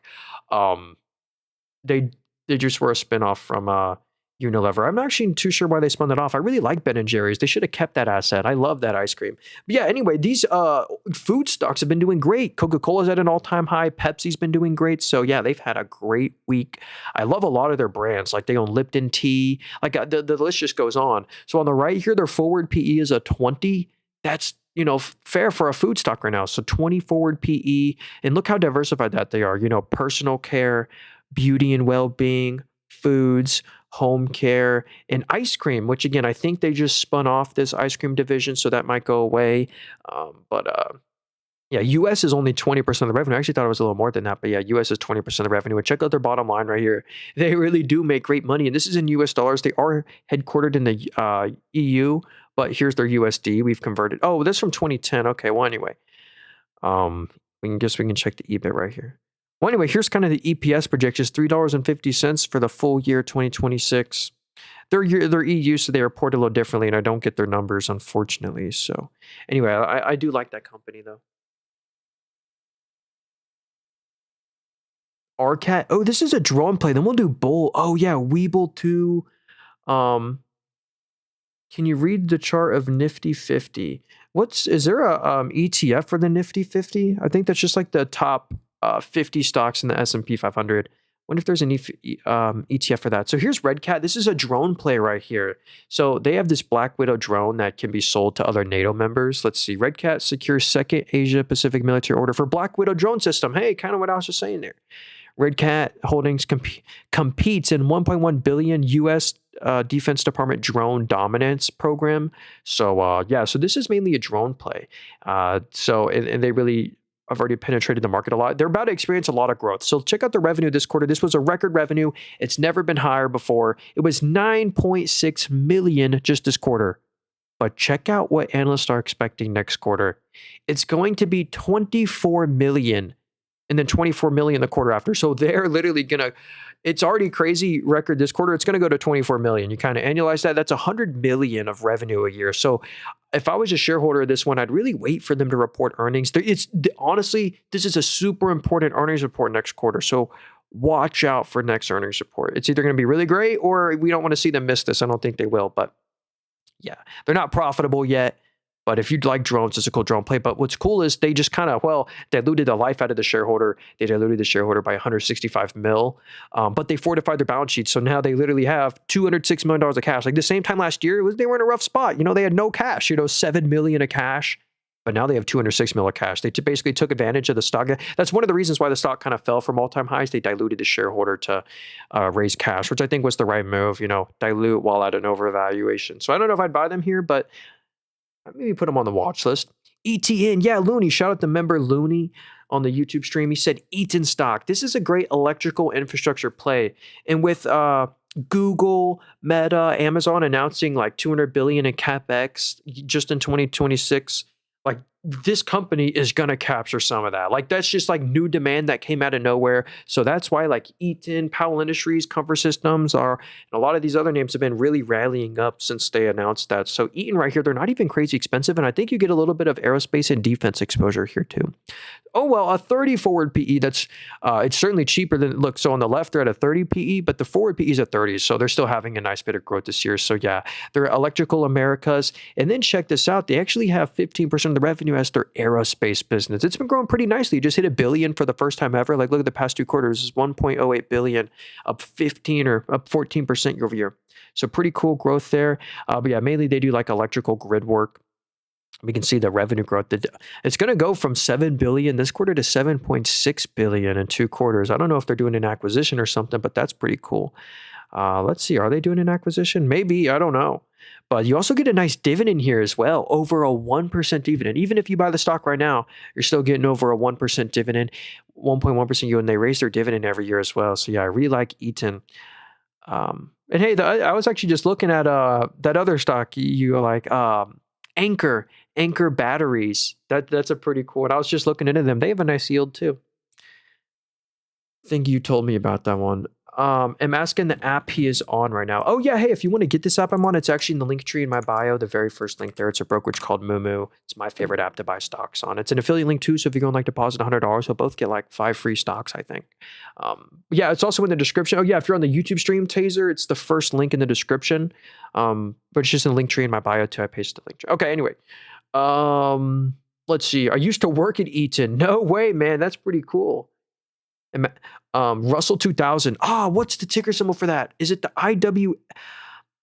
Is it IWM? Yeah, here. Oh, no way. Okay, we found it. The Russell 2000 ETF. So this basically just owns 2,000 small caps, and a lot of these small caps have been growing like crazy. Like they own this one back here at $18, and now it's 143. So this is just like a different way to like invest. Like instead of buying the S&P 500, you can buy the IWM of small caps. A lot of the companies in here though are zombies, which means like I'm actually a fan of just picking and choosing your own, like make your own Russell 2000, because it owns a lot of junk in here that I would never own, even though it's such a small portion of it. But I don't know. I don't have anything too terrible to say there though. But a lot of those companies have like more debt than like where they pay more interest on their debt than they can even afford than they make. Like, oh, this is the wrong Cameco. CCO is a great example of that, where like it's a lot of companies like this where they just have a lot of debt and there's just no way they can pay it off. BSX. So yeah, let's do BSX right here. Boston Scientific. Whoa.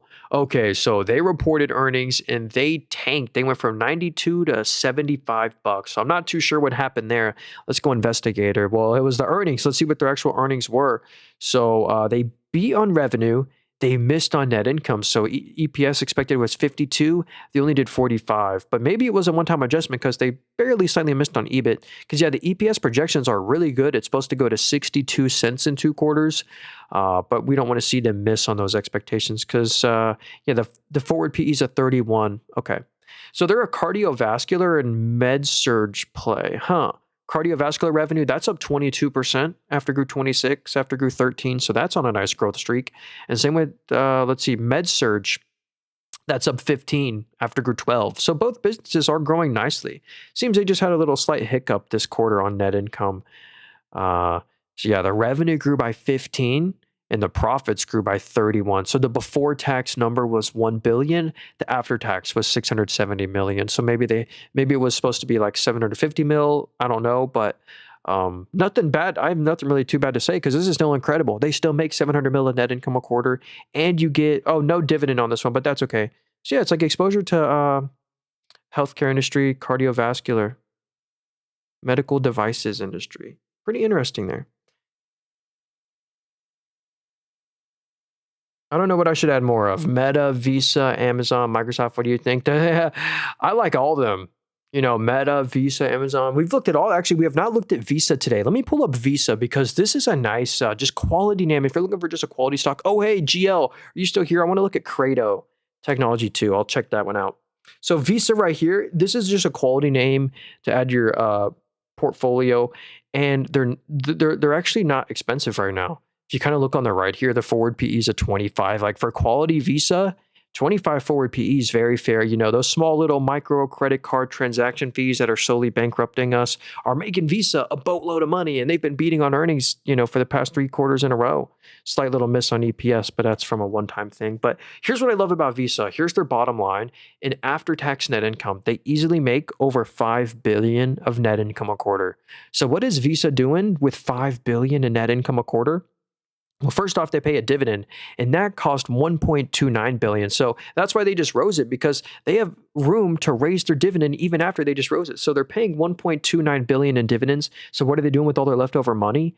Share buybacks. That's the most incredible part about Visa. They're spending 4 to 5 billion on share buybacks a quarter. And here's what that actually does for you.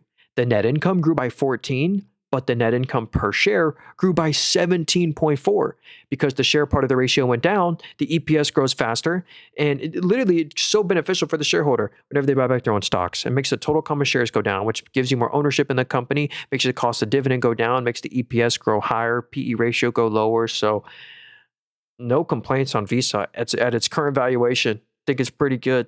So not too shabby. Okay. Axon stock. So yeah, this one's super overvalued, but it's super quality. This is your this is your almost like government police station play. This is my number one favorite drone defense play. They own Drone. It's like so many.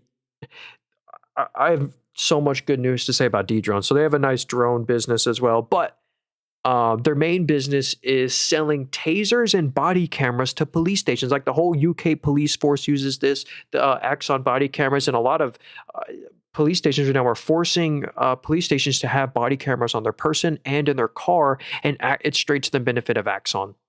And they also own like the cloud network where all the videos get uploaded to. So their connected devices revenue just is booming. Software revenues up 41%. I mean, incredible growth rates on their software and their hardware. But so the revenue looks fantastic. This is what you want to see. This is why I love Axon, incredible growth. But the bad news is they don't make any money. So weirdly, the past 4 quarters in a row, they've actually lost money. They haven't made a single dollar of net income in 4 quarters, so they've lost money, which is weird because they used to they used to make a lot of money, but for some reason, like they're now losing money the past 4 quarters. So that's the one thing I'm like watching and I'm like weirdly concerned about is like their profits on Axon. Like I love the long-term outlook. I love the business model. It's kind of like a unique diversification play, like the number 1 market share for body cameras and tasers and stuff. But They just don't have the profits I like. So yeah, that makes the forward PEs at 333 because they just don't make profits. But I love the business model, but I don't even think I would buy them on the dip because of that profit issue. But I still love them. So 6 star said AMPX. Let's check this one out. What up, Mo and Willie? Hey Willie, we'll look at BTGO here too. So here's Ampress Technologies. They're on my watch list. They've done phenomenal. So like the stock literally a year ago was 99 cents. Now it's 12 bucks. Let's see what caused that huge increase. So sale of batteries. Okay. So this is one of the like alternative like energy battery companies. So if we look at their revenue right here, it's been fantastic. That's what's leading to the stock going up so much. It's not just propped up on momentum. I'm guessing it's because the fundamentals have gone up so much. This was an incredible quarter, 21 million of revenue. And check out what analysts were expecting. They expected them to do 16 mil of revenue, and they did 21 mil. And the next 2 quarters look great too. It's supposed to go to 23 mil and then 23 mil, and they usually beat. So who knows? They could, if you kind of annualize 25 mil, they could be doing 100 million of revenue a year. Let's see, are they losing money? Look at how the losses have narrowed. That's what you want to see. They're basically losing no money. They're in a great spot right now. They only lose like 3 million a quarter. That's literally nothing.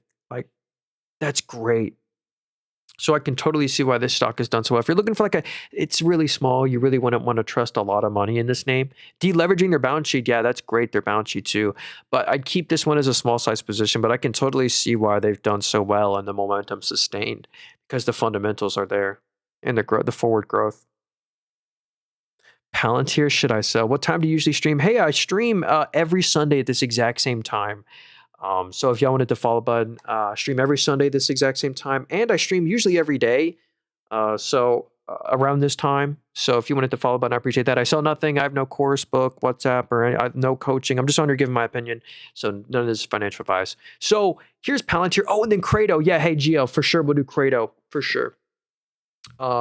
Anchor stock, yeah, we'll do Anchor too because that's a cool one. And NU, I love NU stock. So here's Palantir right here. This is another one that gets a lot of money from the government. A lot of police stations use their software, and the military, the Air Force and stuff. But the stock is really pricey. Even on this dip, they're extremely expensive. Or let's see what the forward PE is. The forward PE is 112.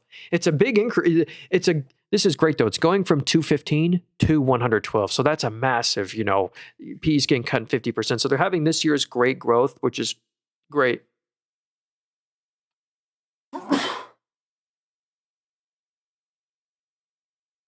Sorry. Oh, geez. Okay. Sorry. Okay. Had to sneeze there. So the government is a huge portion of their business. It's 53% of the revenue. And check out the growth here. This is what I find so fascinating. The revenue grew 55% year over year, after grew 33%, after grew 12%. So if you notice, the growth rate is growing incredible. So it's up 55% year over year. Not just the government revenue growing like a beast, but mainly the commercial side. It's up 73% year over year. That's the incredible growth, 73% year over year growth. So when we combine the two businesses, total revenue grew 70, net income grew by 700%. Yeah, record net income, record revenue, fortress balance sheet. This is why Palantir is so expensive because they're so quality. They have no debt. It is a debt-free company with a massive amount of cash, massive free cash flow, massive net income, massive forward growth, beating on every metric every quarter. I'd love to own Palantir, but they're just too expensive for me to buy in right now. So, or to buy with anything meaningful, but they're so quality. I've nothing bad to say about Palantir except the valuation. So here's kind of an interesting ADR. If anyone's heard of Anchor before, they make those high quality batteries. So Anchor is actually publicly traded, ticker symbol 300866. They're, I believe, headquartered in Hong Kong. But yeah, look at that forward PE. 18.5 forward PE, pretty fair. Yeah, even though they're headquartered in China, 92% of their, or 96% of the revenue is to the US and to other companies overseas. So here's the revenue this quarter was 1.15 billion. They kept, look at their net income growth year over year. Up 26%, up 13, up 60, up 50. So they're making great profits. And this is in US dollars, 112 million in net income. Plus, look at this annual dividend growth. It's great. You get a 2.14% dividend yield buying this stock, 18 PE, margin expansion. So yeah, let me actually pull up their website just to look. Let's see what they're selling right now. So yeah, they are headquartered in China, but let's see. Um, yeah, we're rejecting the cookies here. So I guess where's just like their batteries? Yeah, like huge batteries like this. And I like how they're getting into like home surveillance and like these kind of other home products, just kind of cool tech gadgets and stuff. So anywho, that's Anchor. All right. Axon also does translation services for police. Oh, pretty cool. So oh wait, no, let me get to Credo and then we'll do NU, which is one of my favorite Bitcoin banks. Our Bitcoin is, but then we'll do Cameco, CCJ, and then Powell. Hey, Powell, I like that one too. So here's Credo Technologies. They're a fiber optics company, and most of the revenue comes from like Hong Kong and China. So basically, 70% of the revenue is just China, but that's okay. That's where the revenue is coming from aside, like if we just judge them off their, what their numbers, it's so good. It's so impressive. For the past 4 quarters in a row, they've had triple digit revenue growth. So the revenue this quarter was 268 million. We zoom out, I mean, like record revenue. Like you can't make it up. It's insane. But not just revenue growth. So they did 268 million of revenue. They kept 82 million in net income. That's insane. So yeah, they're the most profitable they've ever been. So yeah, the past 4 quarters in a row, they've been printing net income. And at this growth rate, quadruple digit growth rate, like what's it going to be this same time next year? And another huge cherry on top is the fact that they have no debt. This is a debt-free company. They have $813 million of cash, no debt. For the free cash flow is insane too. So yeah, pretty cool here, but most of the revenue does come from China, and I believe they're headquartered in the Cayman Islands. So that means they actually don't pay any taxes. But great numbers there. So in U stock really quickly, or we don't have to go quick. I love this one. Yeah, we're gonna be live for another hour. So yeah, if you have a stock you may look at, don't worry. I appreciate y'all. Yeah, if you have a stock you may look at, let me know in the chat. We'll definitely get to it. So here's NU Holdings right here. This is a crypto bank out of Brazil. So if we go to where the revenue comes from, it comes from mainly Brazil, Mexico. So that's actually where like this business should be. Like, because here in the US, people don't really use crypto for transactional purposes, but their currency kind of sucks down there. So people actually use crypto. So this is a crypto bank, and they have some of the most impressive numbers I've legit ever seen. So check out the revenue growth. It's up 41% to $4 billion. This is in US dollars, so this really is in USD. They did $4.17 billion in revenue. On this $4.17 billion revenue, they netted $780 million in net income. That's the crazy part. Like, look at this net income growth. They really do print money. And so this is one of my favorite ways to like get exposure to crypto, but like with like a better business, or you know what I mean? Or what's the forward multiple? 21 forward PE. It's an $84 billion company. Congrats to them. I didn't realize they're already worth $85 billion now. They deserve it because that net income growth is insane. And they're still not even expensive at a 21 forward multiple. So yeah, pretty cool there. Great margins, great numbers there. What do you think about the AGNC ETF? I don't know about an ETF, but this is a lending company. I think they're called a mortgage REIT. This is a MREIT, a mortgage REIT, and you buy this to maximize your dividend income. If we look at the dividend yield, you get a 12.5% dividend yield. So pretty insane dividend yield. But as you can see, this is down bad since in 2020, it was a $19 stock and now it's $11. So you're basically buying this to maximize your dividend income. I think you get like a monthly dividend or something. I don't expect this to total return outperform like the tech heavy S&P, but that's weird. Like their revenue is 995 million and their net income is 955 million. So I don't know how that works. Here's the free cash flow right here. I know their free cash flow is like really bad, or I don't know. I would just be very careful with this one. You buy that to maximize your income.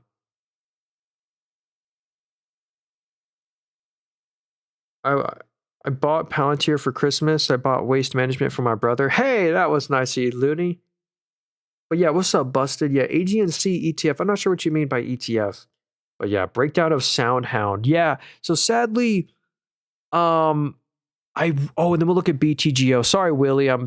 We'll do that one next for sure. SoundHound AI. This I don't love this one. This is a AI audio subscription. I've been on their website before. All you do is you pay for their subscription. You give them a bunch of your voice's data.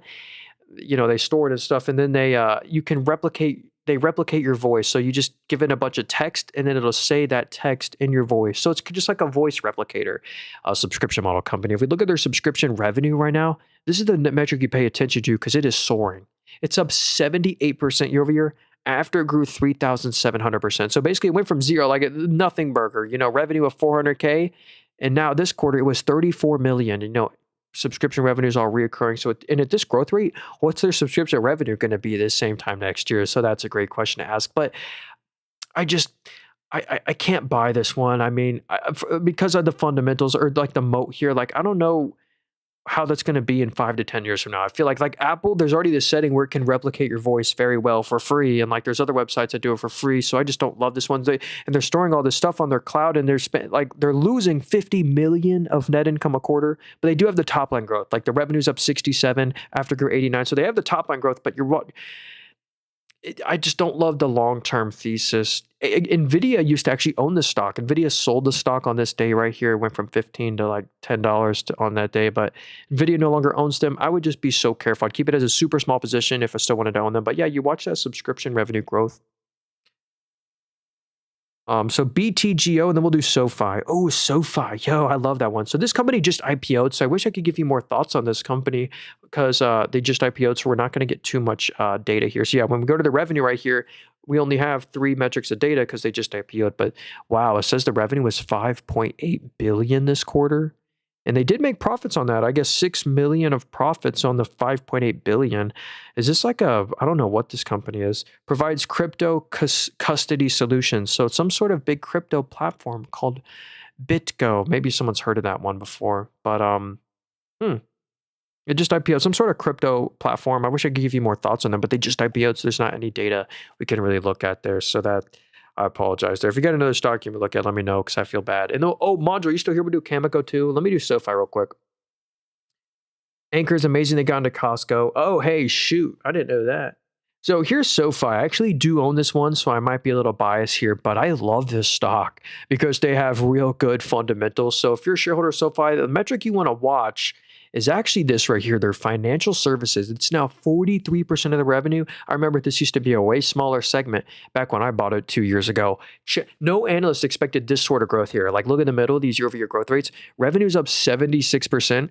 After grew 101, after grew 141, after grew 195. Like, look at these year-over-year growth rates in the middle. It's like 100% nearly every quarter.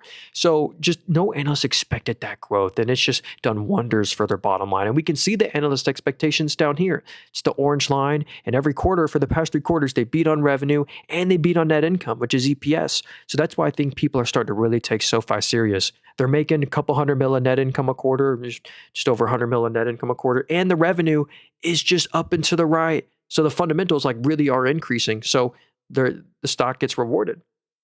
So I think JP Morgan bought like 3% of the shares or something. Anyway, they're still a little expensive. Like I wouldn't go crazy on the dip yet. Like on the right, the forward PE is a 31, but that's starting to get really attractive because a company like SoFi with their growth deserves a 31 forward PE because it really is impressive, I think. So Steven said bull stock. This is another kind of fintech stock, kind of like SoFi, and they just hit an all-time low yesterday or on Thursday at 578. Actually, I do own this stock as a super small position. I can't stress this enough how like you can't have this one as a meaningful size position, but they're my second smallest holding. They're my smallest holding basically for a reason, but I still own them for a reason. So I have $400 or $500 in this name. I'm down 22% on Webull, but I did just buy a slight bit more than them because I am more bullish on Webull than the analysts are because I'm a Webull user. So here's my Webull platform right here. And yep, as you can see on the screen, they're really pushing this prediction market stuff. So right around the time they IPO'd, this is why I think they're going to get beat on analyst expectations. My hunch here is they just added in crypto. See how it says new in the top right here? It says new on crypto, new prediction market. This is all new. They just added this in. And I think whenever you do a prediction market contract and crypto contract, according to Robinhood, they make heck of money, way more money than a stock transaction. So they basically just opened up these new avenues of revenue. And that's why I'm more bullish than the analysts are, and that's why I bought Webull. They're like a smaller Robinhood, and it's like a picks and shovels play. Every time someone does anyway, I'm a Webull user. I'm down 22%, but I'd keep that one as a super small position. And actually, speaking of prediction market, I never ever really recommend doing this, but just to make the game more fun to watch, I put $20 on Seattle. Why not? Webull's trying to copy Robinhood's successful business model by adding in this prediction market stuff. So pretty cool. Who do y'all got on the game? So let's look at some more stocks here. Yeah. Anyway, Bull. I'm just waiting for the next couple quarters. I'm buying the dip. Bull, I'm in. Hey, nice big mans. Yeah, they've been a little. Hey, MC, what's up, dude? Hope you're having a great Sunday. Hey, what up, Rubies or Rubes and Sled said GameStop. Hey, maybe we'll get to GameStop after this. Heard some sort of news about an acquisition. Like a GameStop CEO hinted at something like they're doing an acquisition of a company larger than the entire market cap of GameStop. So I don't know how that will trend it down. But anyway, here's Fabrinet right here. I forget what exactly this company does, but I remember them being some sort of infrastructure play. So check that out. Yeah, very diversified telecom, datacom. I bet this is maybe growing from the AI demand, or I guess the telecom revenue is up 66% year over year. Ooh, data center interconnect. So let's see how that's growing. Yeah, 42% year over year. Yeah, it went from 71 mil to 140. That's great. So if we look at the current PE, they're expensive at a 30 or a 48. But on a forward metric, they're only at a 35. So that's where there's a lot of EPS growth expected. Let's see that. Oh, they finally have analyst expectations. So they didn't really have EPS estimates before today. But now S&P Global, see this data from S&P Global. S&P Global analysts have some projections now. It's expected to be $3.30 and $3.50 in 2 quarters. So that's where they get this 35 forward PE from.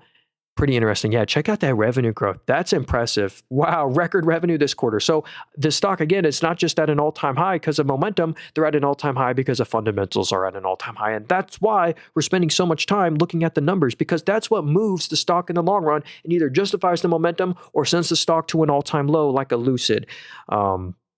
So yeah, unfortunately, Lucid, they have the lower can always get lower if it's a bad fundamentals play.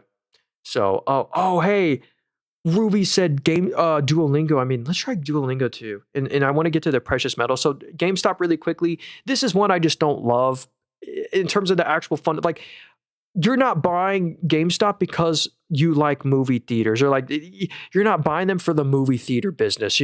I believe you're buying GameStop because you're hoping Roaring Kitty tweets something, some sort of, crazy day like that. So that's why I don't really love GameStop, because we just saw the revenue. The revenue's on a massive decline. It's down 5% year over year after it fell 20, after it fell 20 again, after it fell 8.5. So, you're not buying them for that reason. But one cool thing is they do have a lot of net cash on hand. So they have $8.8 billion of cash. So think about this, $8.8 billion of cash, but they do have debt, but they still have a net cash business. So total debt is $4.2 billion. So they basically have $4 billion of net cash on hand, and the whole company is worth $11 billion. So roughly 40% of GameStop's entire market cap is just their net cash on hand, which is another interesting thing. But how did they get all that cash? Here's the uninvestable part about GameStop, and also why the rallies are never sustained, is because they dilute you every time there's a rally. So this is the sad part. If you look at the bottom, the total common shares outstanding, or even better, the diluted weighted average shares, because it includes all the stock options that could dilute you. They've diluted you by 35% after they diluted you by 43%. So look at the total common shares outstanding over time. There were 304 million shares in 2024. There were 304 million. Now there's 590 million total common shares that exist. And they didn't issue all those shares, and the fundamentals haven't got better, but that's how they have their $4 billion in net cash. That's why on every rally the stock falls. So anyway, I just avoid GameStop. That was kind of a lot to say. Anyway, let's do Duolingo, because I have a cool thesis on Duolingo. Oh, and Powell, my bad there. Yeah, for sure, Powell. My bad, Gurdon. What's up? And Pfizer, what up, Papa John? Oh, and Silver. Hey, we're going to be live for another 50 minutes. So I'm having fun here. I appreciate everyone being here. If you want to hit the like button, I'd greatly appreciate that. We stream every Sunday this exact same time, and I sell nothing, absolutely nothing. I have no course book. So if someone said, how can I learn more? And like, the only way to learn is just watch the streams because I don't coach or sell anything. I appreciate y'all though. So here's Duolingo. They're at an all-time or pretty much, well, multi-year low because of the AI thesis. So Duolingo is an app you download and pay a subscription for to learn a language. They're saying in 10 years from now, like think about this, it could be a real risk. In 10 years from now, you don't need to learn a new language because the AI live translation technology is so good that you just don't need to do it. Like let's say the Meta Ray-Bans are so good that you don't need to just learn a new language. So that's what's putting this like the long-term thesis of Duolingo at hurt. But I don't know, that's a long ways out, but still something to keep in mind. Why I still am interested in Duolingo is because of this subscription business right here. I actually am like so impressed by this. It's so good. Here's their subscription revenue. Look at the growth rates in the middle. It's up either 40 or 50% every quarter just for eternity. So it's up 45, after grew 48, after grew 47, after grew 49. So it's not like AI is hurting them right now. If anything, like the revenue is booming. And, not just the subscription business as well, but also their advertising revenue. That's up 45% year over year. So if you don't pay for their subscription, you see ads and their ads up 45%. So they have two great businesses with phenomenal growth. Check like this is why I don't want to completely dismiss Duolingo because the revenue is really impressive and they're finally super net income positive. Actually, I should look at the operating profit because they had a one-time adjustment. Like they really are making good net income now. And they're not extremely cheap. Well, actually, they are. Well, not extremely, but a 27 forward PE. This is where like I'd start the smallest nibble. Like I wouldn't go crazy in Duolingo because I don't love, like it really could, like Duolingo may not be needed in 10 years, but I think it could be a good swing trade or something potentially. Like these numbers are good. Like they have the numbers to justify it. And the numbers expectations like are still great. Like revenue's going to go up and to the right. EBIT's up and to the right. EPS is too. It's just that thesis. So let me know what you think about that. If it's kind of like what do you think about the long-term thesis there? That's kind of what, if you want to buy Duolingo or not.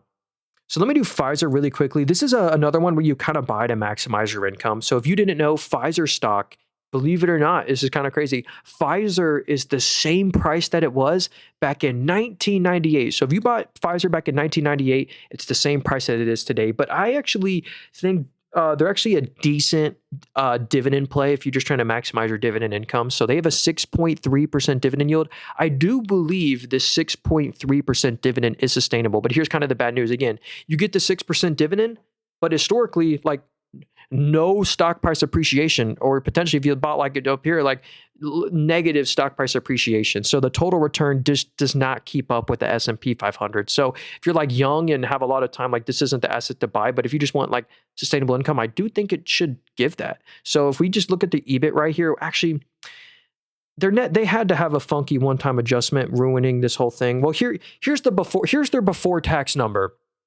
Or we could almost use the last quarter. So this is the before tax number. Let's just say after tax, they make $3 billion of net income a quarter. So this is the before tax. So they're making $3 billion of net income a quarter. Their dividend cost every quarter, $2.44 billion. That is still a bit of a high payout ratio, but it is comfortably covered. They make $500 million more than that. So as long as they're making over $2.5 billion in net income a quarter, they can afford this 6.3% dividend yield. So hopefully that was kind of helpful there. And one other thing, huge mover here, they spent $10 billion on a company. That's 1/15 of the whole market cap. So look at the market cap. It's 150. They spent, was it 15 or I think it was $15 billion acquiring Metsera. It's this weight loss prescription and it has no revenue yet. So they spent $15 billion on this company called Metsera with no revenue, but it's supposed to explode in sales. Like it's going to go to a couple $100 million in a couple quarters. So that'll be interesting. So respiratory vaccine sales surged 136%. Oncology and biosimilars grew 76%, and cancer drug Lorbrena increased 45%. So that's some good news there. But I know they're losing some profits like COVID products. COVID-19 product revenue fell sharply, down 35%, and Paxlovid down 70%. So yeah, no one's really taking that. That's one of the reasons why the stock did so good, because the vaccine revenue, but they're no longer collecting any revenues. So it's kind of like they're trying to invest in these other businesses, which do appear to be successful. So honestly, I don't dislike Pfizer stock, but I don't know about them outperforming in the long run. So yeah, someone said silver, please. Yeah, hey, what up, Hen? So or Hendrik, silver right here. This is your precious metal, play here. The day we got Fed Chairman Warsh, silver fell 22% that day. I really wish I could give you more thoughts on silver because I really don't know like if we should buy. I don't own any silver or gold. I kind of wish I did, but oh my goodness, dude, that's hold on. Sorry, guys. I have to fill out a captcha.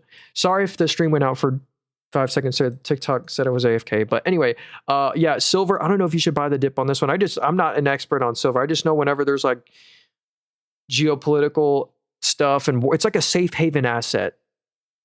Inflation hedge. It's kind of seen as that. SPMO. So this is the S&P 500 momentum ETF. So it's a bit of a different holdings in the S&P 500, and it's actually done a bit better. Check that out. It's actually done phenomenal. And here's its top holdings. Its largest holding is actually Broadcom, then Nvidia, then Meta. So you know what you don't see in here? You don't see Apple. You don't see Microsoft. It's like the more like it's nichier names. It's more momentum-y kind of names, and they have been doing great. So yeah, it's a bit of a different ETF than the S&P 500. You could buy the S&P 500 and maybe buy this or buy this, So that's their momentum picks, I guess. Hey, what up, Matt? Oh, and Powell. Let me do Powell really quickly. I saw someone saying that one. I know this one. I don't recommend buying this stock at all-time highs, but I just made a YouTube video about this stock. It's my most recent one, or I covered it in my most recent YouTube video. They got an insane amount of orders, a record quarterly orders, a $100 million data center order, a huge $100 million LNG product order. The total orders for the quarter was $400 million, the highest ever for Q1, which is historically slow. And another reason why the stock is up so much is because when it keep on going up from earnings is because when Amazon, Microsoft, Google all announced they're spending like $150 and $200 billion just in 2026. Some of that is going to trickle down to Powell Industries because they have these switchgear solutions, these high complex. It takes like 50 engineers per like electrical project. Like these data center projects are the ones that Powell's taken on, and they just had a $100 million data center order this quarter, so that was great. And a thing is, they have no debt at all, completely debt free. So this is a debt free stock. $500 million of cash. That cash is earning them interest. They pay a dividend. The dividend only costs, this is crazy. The dividend only costs $3.24 million. Oh wow, they did $14 million of buybacks this quarter. I did not know that, but the dividend only costs $3 million a quarter, and they make 40 to 50 mil a quarter. So they can easily afford the dividend. And yeah, so that's why the yield's so low, 0.2% yield, but the payout ratio is even lower than a 7.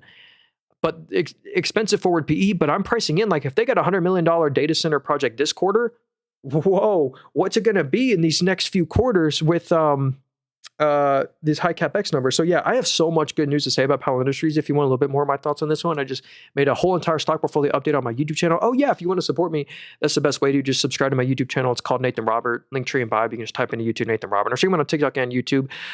Well, the TikTok stream's already cooked because they removed my TikTok stream from For You page eligibility. But thank you to everyone who's on YouTube and TikTok. I do appreciate y'all. So Salvatore said ITA, it's a US defense and aerospace ETF. Oh, this one's on my watch list actually. I'm a big fan of the aerospace and defense industry. It's a nice hedge if these China war fears or just war fears start to escalate again. It's a nice hedge.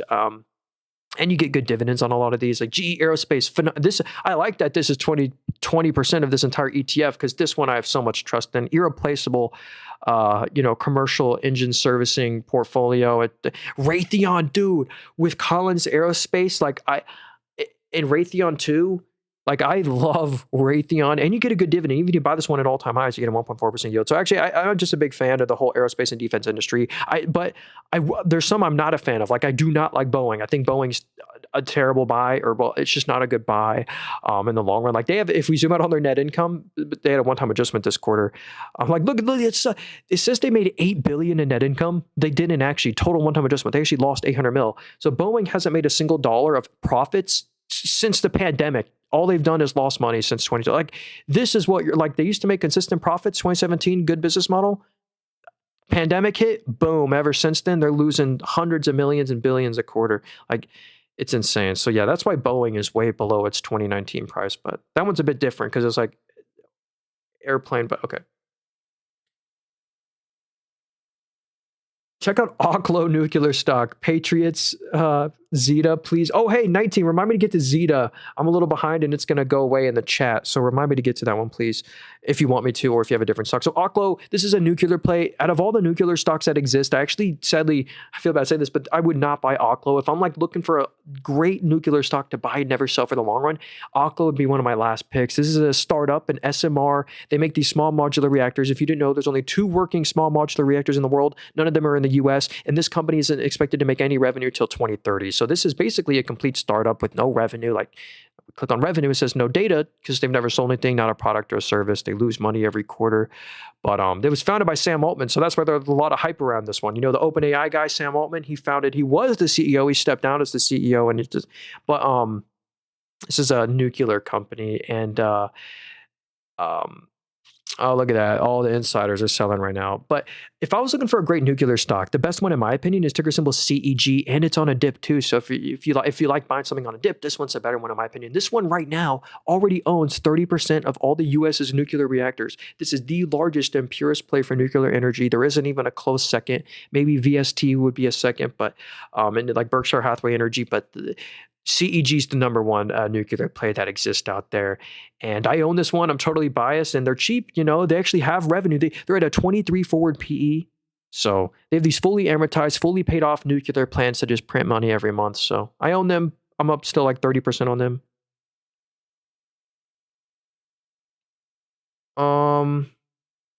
DXYZ. I've been thinking of, wait, D, is that a dollar stock? DXYZ, like a dollar proxy company? No, it's not. So is this a stock or an ETF? The Destiny Tech 100. Maybe it's a blank check holding company. Let me see. Non-diversified close-end investment company. So yeah, asset managers. So they own a bunch of assets, I guess. And the first half of 2025, the revenue was 17,000. You know, I wish I could give you more thoughts on this one. I wonder what assets they actually own. Good balance sheet though, you know, no liabilities, like pretty much no liabilities, a lot of cash. Or what's the market cap? 445 mil market cap. So no forward PE, obviously, because there's no revenue. So I wish I could give you more thoughts on this one. I'd have to see what assets they actually own. It's kind of like a blank check company. You know, Caterpillar. Yeah, let's do Caterpillar. Heck yeah. They've been doing great on this whole AI demand right now.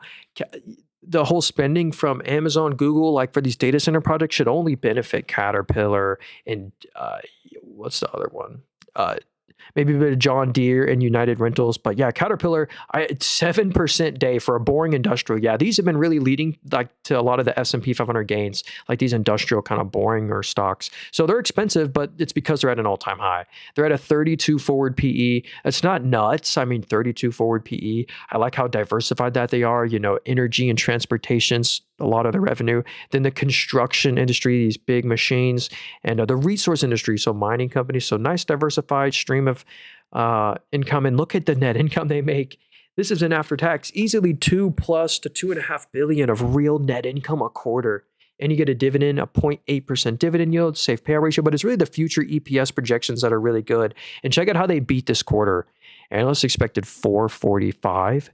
They did $5.12. It really was a nice beat. And on revenue too, they expected 17.7. They did 19.13. So no wonder they have been doing so good on the past 3 quarters, because for the past 3 quarters, they've massively beat expectations. So again, another one that's not at all-time high because of momentum. They're at all-time high because of great fundamentals and future outlook. Yeah, the government would never let Boeing fail. That's true. Are you able to cover AppLovin? Yeah, hey, Matt, I definitely want to get to AppLovin. There's a few more I want to get to here. Live Peter said, can I know what platform I'm on? Yeah, hey, if you want to get this platform I'm on, it's actually in the link tree in my bio, the very first link there. It's a brokerage called Moomoo. It's an affiliate link too. So, but if you're on the YouTube stream, it's also in the link in the YouTube stream description. But yeah, link tree in my bio, very first link there on TikTok. A brokerage called Moomoo, and that's an affiliate link too. So if you're going like deposit $100, we'll both get like some free stocks. So, okay. Yeah, I'm not sure what platform we're talking about. All these platforms are all in the link tree in my bio. They're all brokerages. They all ask for a bunch of information and stuff. So yeah, this one just happens to be my favorite because of all the free, like, best analysis tools. Okay, let's look at some more here. Larry said, GLW, this is Corning right here. You know, this is the company that makes the Gorilla Glass for Apple iPhones. And they also just got a $6 billion, or maybe it's $4 billion deal. Let me go check. They got a big deal from Meta. Oh no, it was $6 billion. Corning signs a $6 billion multi-year agreement with Meta for AI data center fiber optic infrastructure. So this is another kind of infrastructure beneficiary. As we know, the CapEx just guided higher for all these companies, so this one goes up too. I like Amphenol as well. I think Amphenol is a better play and they're cheaper. But yeah, 40 forward PE versus their current 66, going down to a 40. So that's good. Yeah, this is their main growth driver. Their optical communications right here. That's up 32% year over year. Then they have these other businesses like display revenue, which I think is the Gorilla Glass, or that's down 7.5% year over year. But anyway, it's like their main optical business is the one that's booming. They're also in like automotive, life sciences, so they're nicely diversified. But here's the real winner. If we go to the revenue grew 20% year over year. So the revenue's up by 20. And the profits, the net income is up by 71. So check that out. I mean, that's pure margin expansion. Gross margins are up by 4 after grew 12. Net margins are up 2. So, and plus this new Meta data center order for $6 billion, that's just the future EPS projections need to be revised higher now. So that's why this one's here. So anyway, I don't know if I'd buy this one at all-time highs, but they're a great one. To get exposure to like the picks and shovels play. Amphenol's another great one. I just bought the dip on this one. They do the same thing. Usually Corning and Amphenol historically before the past 2 weeks moved identical. They nearly moved the exact same, but Amphenol fell a little bit more after they got their big deal. But this one's at a 29 forward PE. This is the copper cable provider for Google's TPUs and NVIDIA's products. So I really like them. Oh yeah, Zeta. Let's do Zeta right here. So Zeta Global, this is like some software name. They've been struggling, just kind of all the software names have been struggling. So that's why we'll kind of blame this massive downtrend for. Dang, yeah, it went from $24 to $16 today. I actually love the top line growth here. If we go to their revenue, like this is what you want to see for a software name. Like it just hits a new record every year, every quarter. So yeah, revenue's at a record this quarter, and not just the revenue, but let's see profits. Yeah, check that out. They made 15. Yeah, so they're the most profitable they've ever been. It was a tough buyback here, losing 40 mil a quarter, but the losses narrowed. And now this quarter, they made 15 mil, and in 2 quarters, they made 10 mil. So probably the same time next year, there's basically company is transitioning from losing a lot of money every quarter to where they're going to be making a lot of net income every quarter. So they should have a really expensive forward PE, but you really wouldn't look at that. You'd want to look at like a 1 or 2 year out forward PE. So yeah, look at the forward PE. It says a 302, but you want to, just because they just are getting EPS positive. They deleveraged their balance sheet too. Look at that. The liabilities were 45% of the assets. Now it's only 40. I guess really quickly we can view their website. I guess see Zeta Global. Zeta and OpenAI team up. Oh yeah, they had an OpenAI partnership. That's why they actually had so much value. 44% of the Fortune 100 companies are customers. So anyway, some sort of software name. I wish I could tell you more about what they do. Some sort of maybe data handling company. Anyway, Zeta, cool software name there. Diccom Industries, DY stock. What's this one? Wait, Diccom Industries. Let's check it out right here. Love the podcast, QUBT. Hey, what up, Newmar? Hey, we'll look at QUBT. I think that's a quantum stock. Oh, and MC ADPT reported earnings if you want to check. Yeah, MC, what is it? AD Space PT, or we'll check that one out too. So here's Diccom Industries. This stock is at a crazy all-time high. Yeah, kind of like Powell Industries, Diccom Industries. I think this is like in another electrical work kind of company, electrical infrastructure kind of play. Let's see.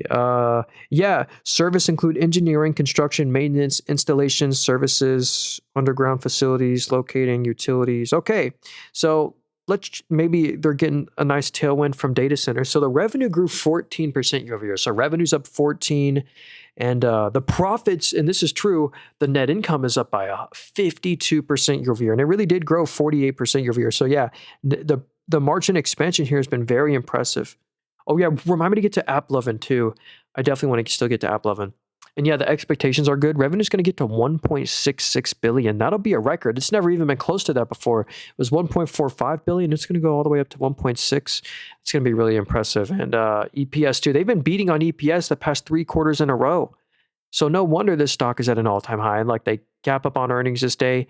gap up on earnings this day. It's because they're beating so much on the analyst expectations. They beat on revenue, beat on EPS, beat on EBIT. So it really is a triple B quarter. They are expensive at a 38 forward PE, but maybe they deserve a high forward PE. Yeah, congrats if you own that one. Okay, what was the one I wanted to get to?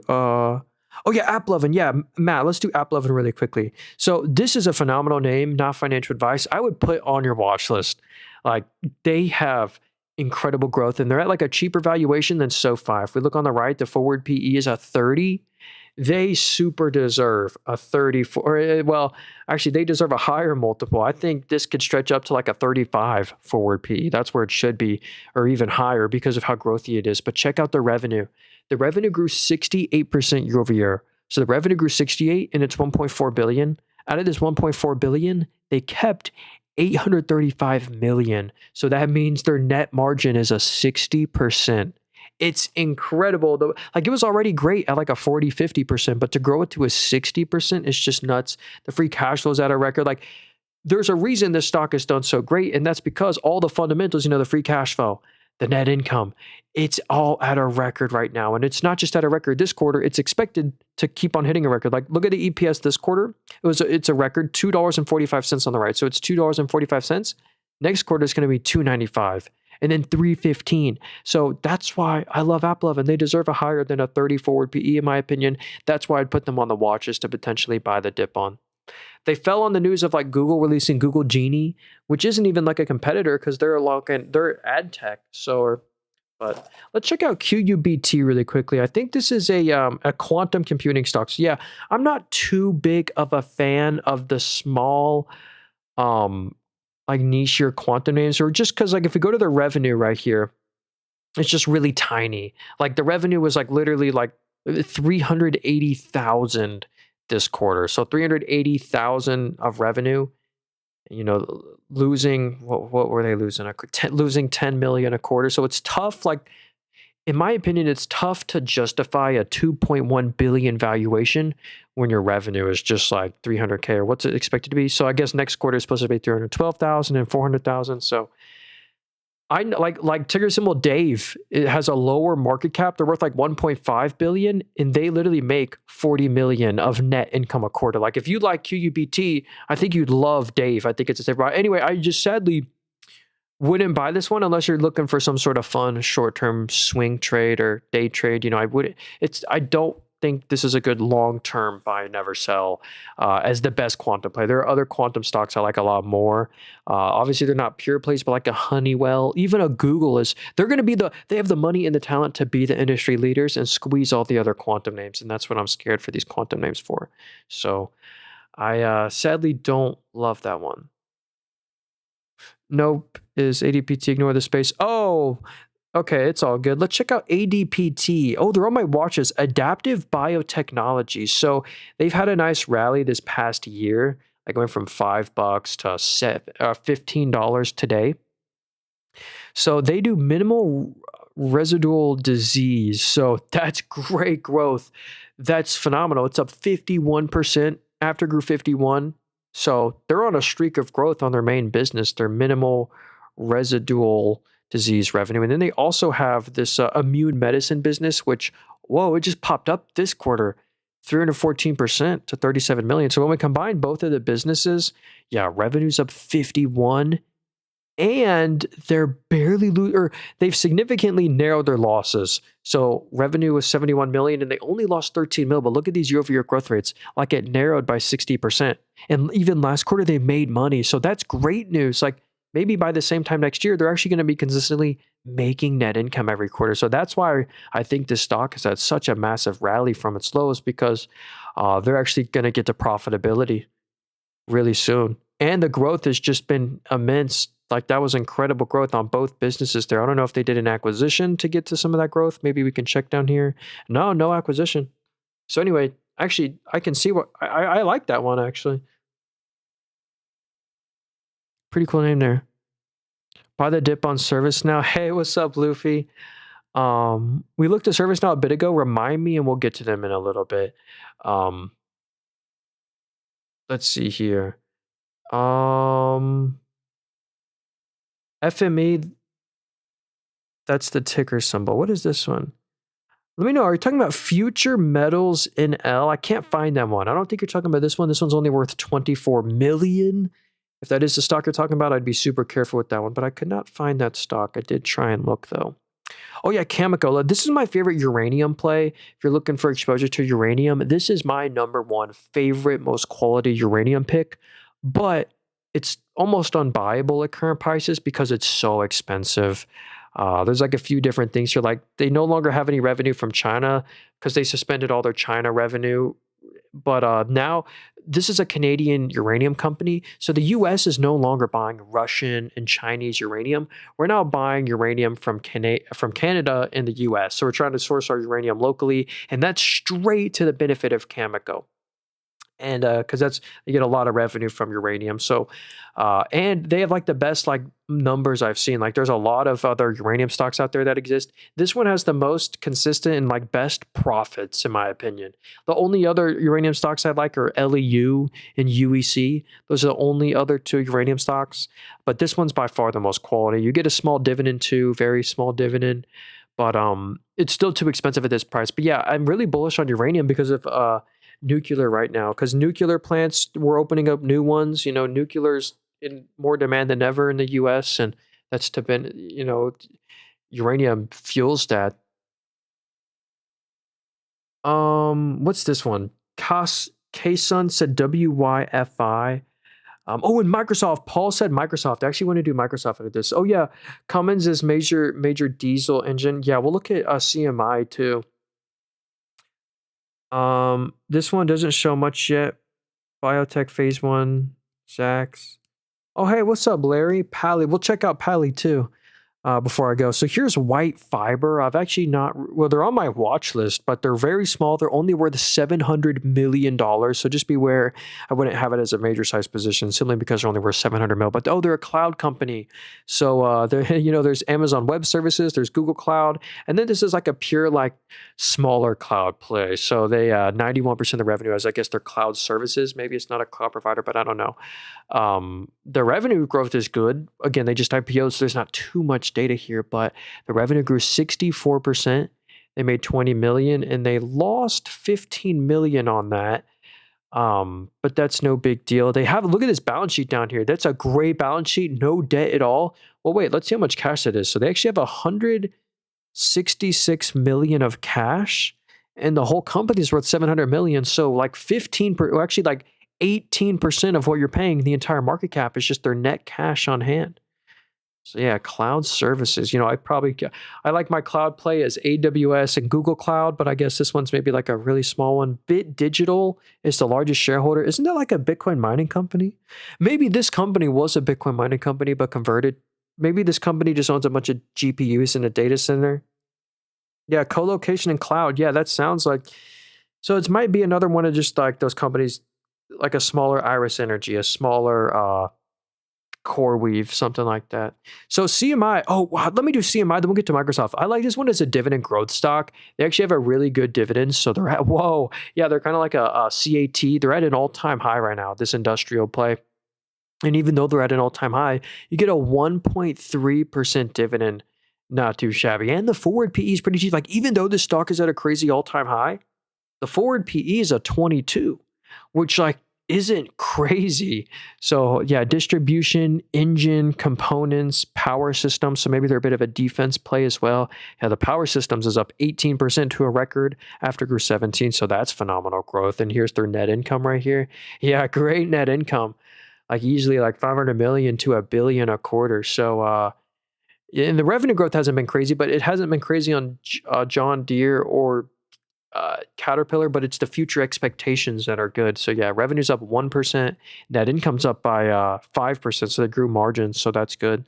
Plus the dividend, not too shabby. I don't know if I'd buy it at all-time highs, but I would not be selling here because of this forward PE of a 22.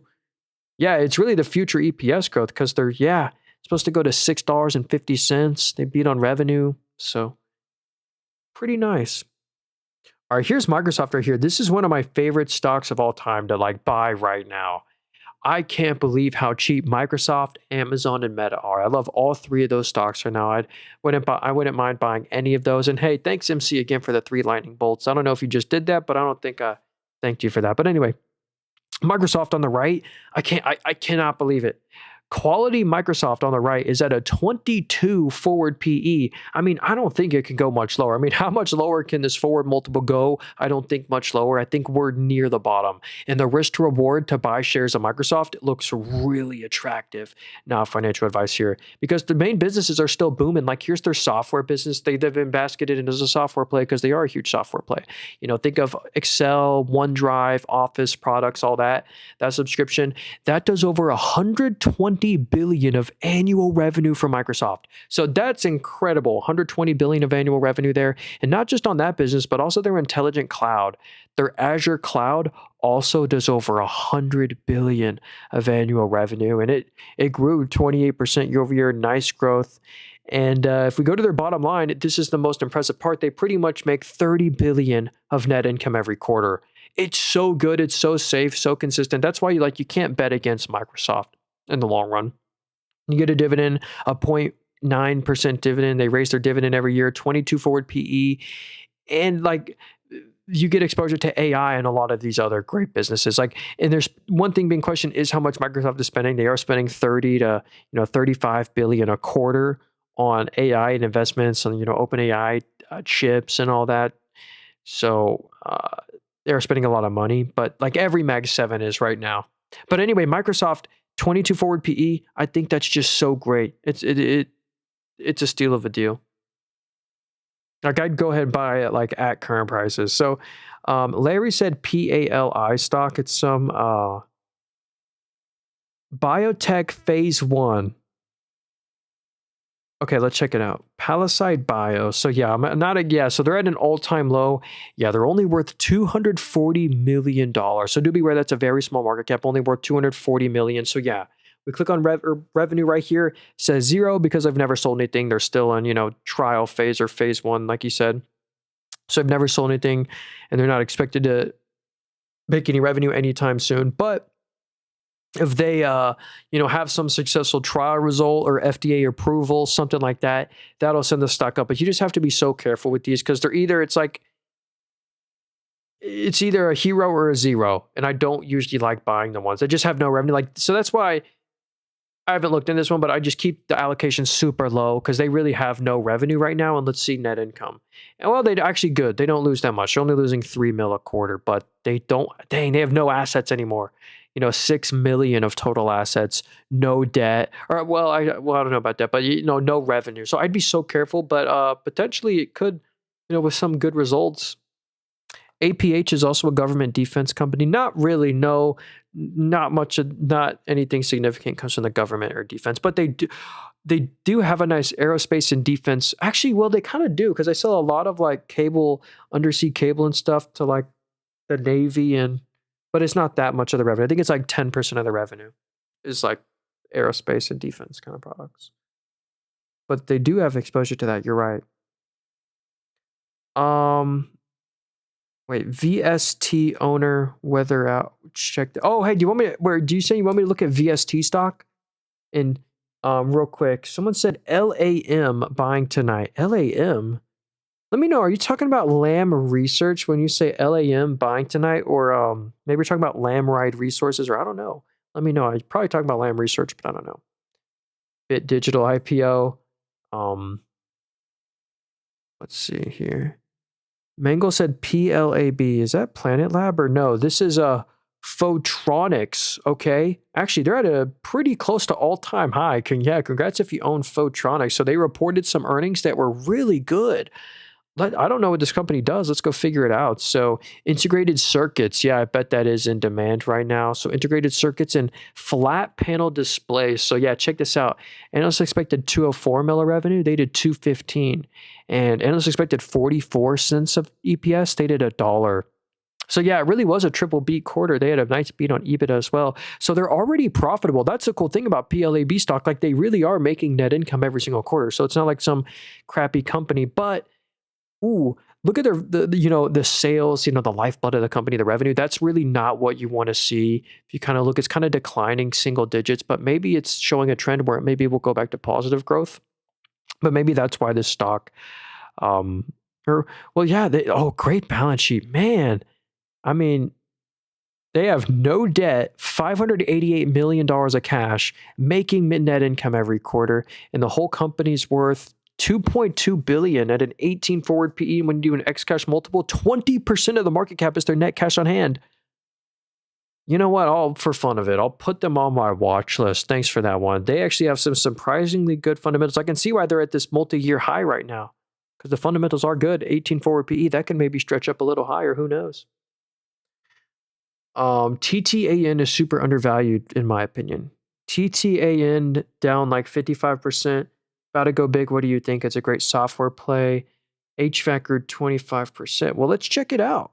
So Service Titan, dang, yeah. So they IPO'd like a year and a half ago, and yeah, they're at an all-time low pretty much. They haven't been public for that long, but we'll just make it sound dramatic. All-time low on this company. End-to-end based software platform that helps customers to manage a wide array of businesses. Well, it's grew 25% year over year. Let's just check out total revenue here. So yeah, revenue's up 25, after grew 25. They're not net income positive yet, but they really have narrowed they're narrowing their losses, it looks like. Great balance sheet. Looks like no debt or very, very little debt. Maybe from stock issuance, maybe, but great balance sheet. Great revenue growth. We're just waiting for them to really get net income positive. So there is no forward PE on this one. So maybe that's why the stock.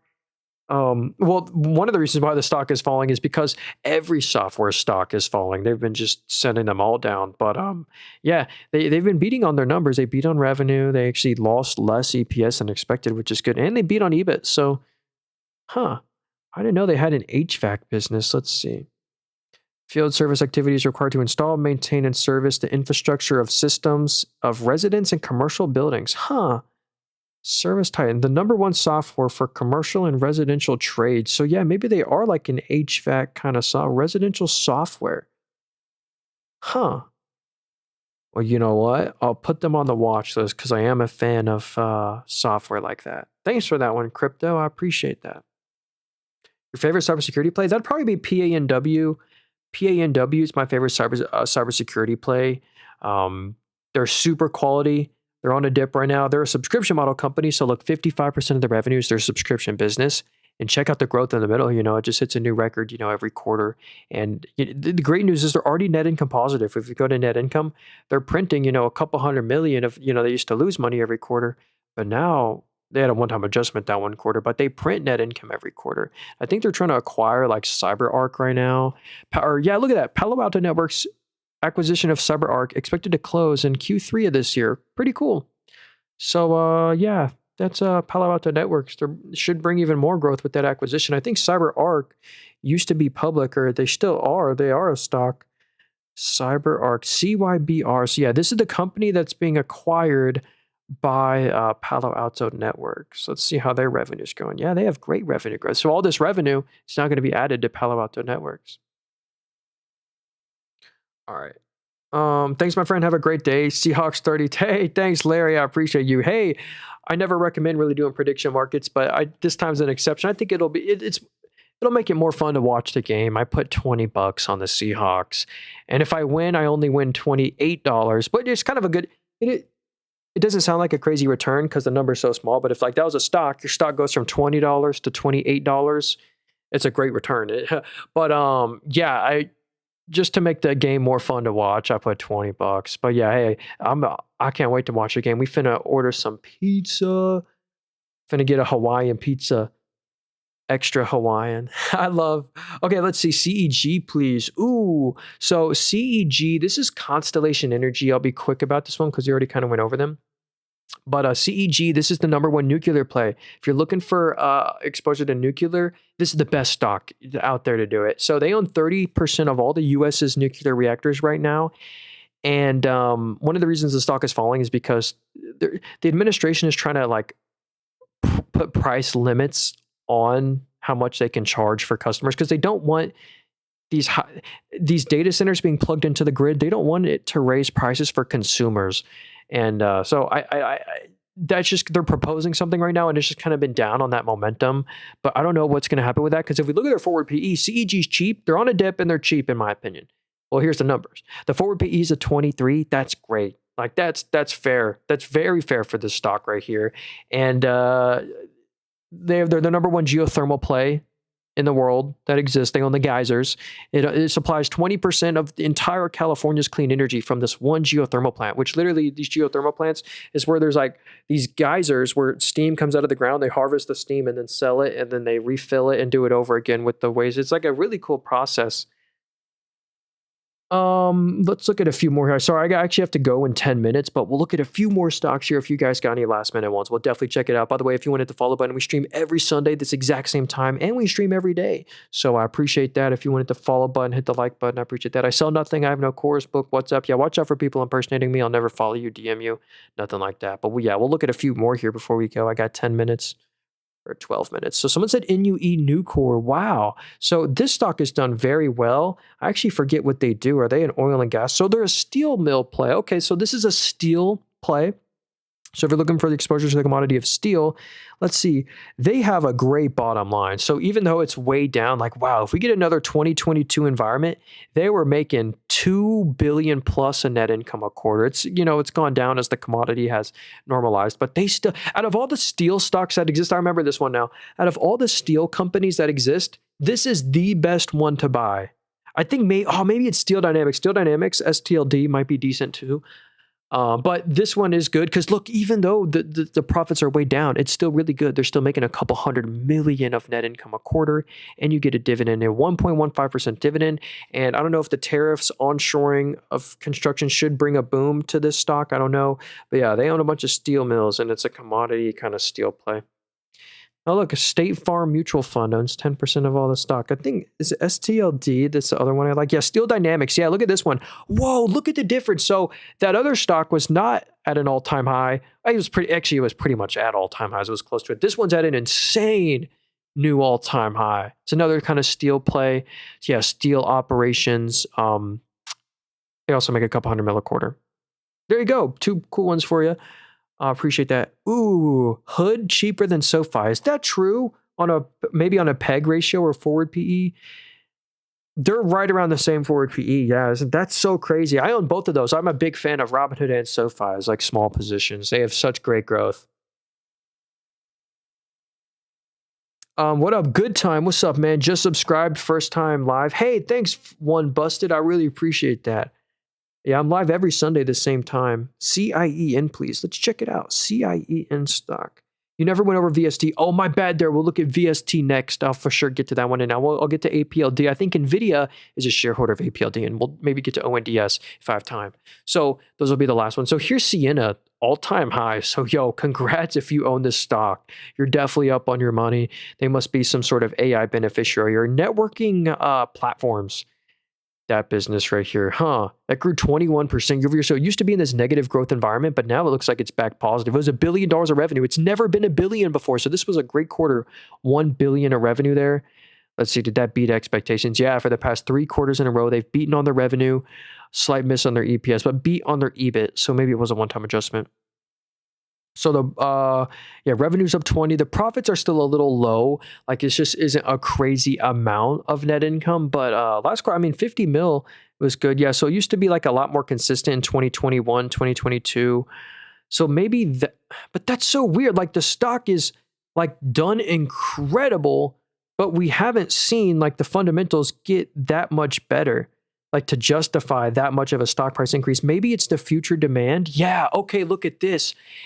Okay, whoa. So what's the forward PE here? That's a super important. Yeah, it's going to go from 320 to 77. So look at this EPS projection.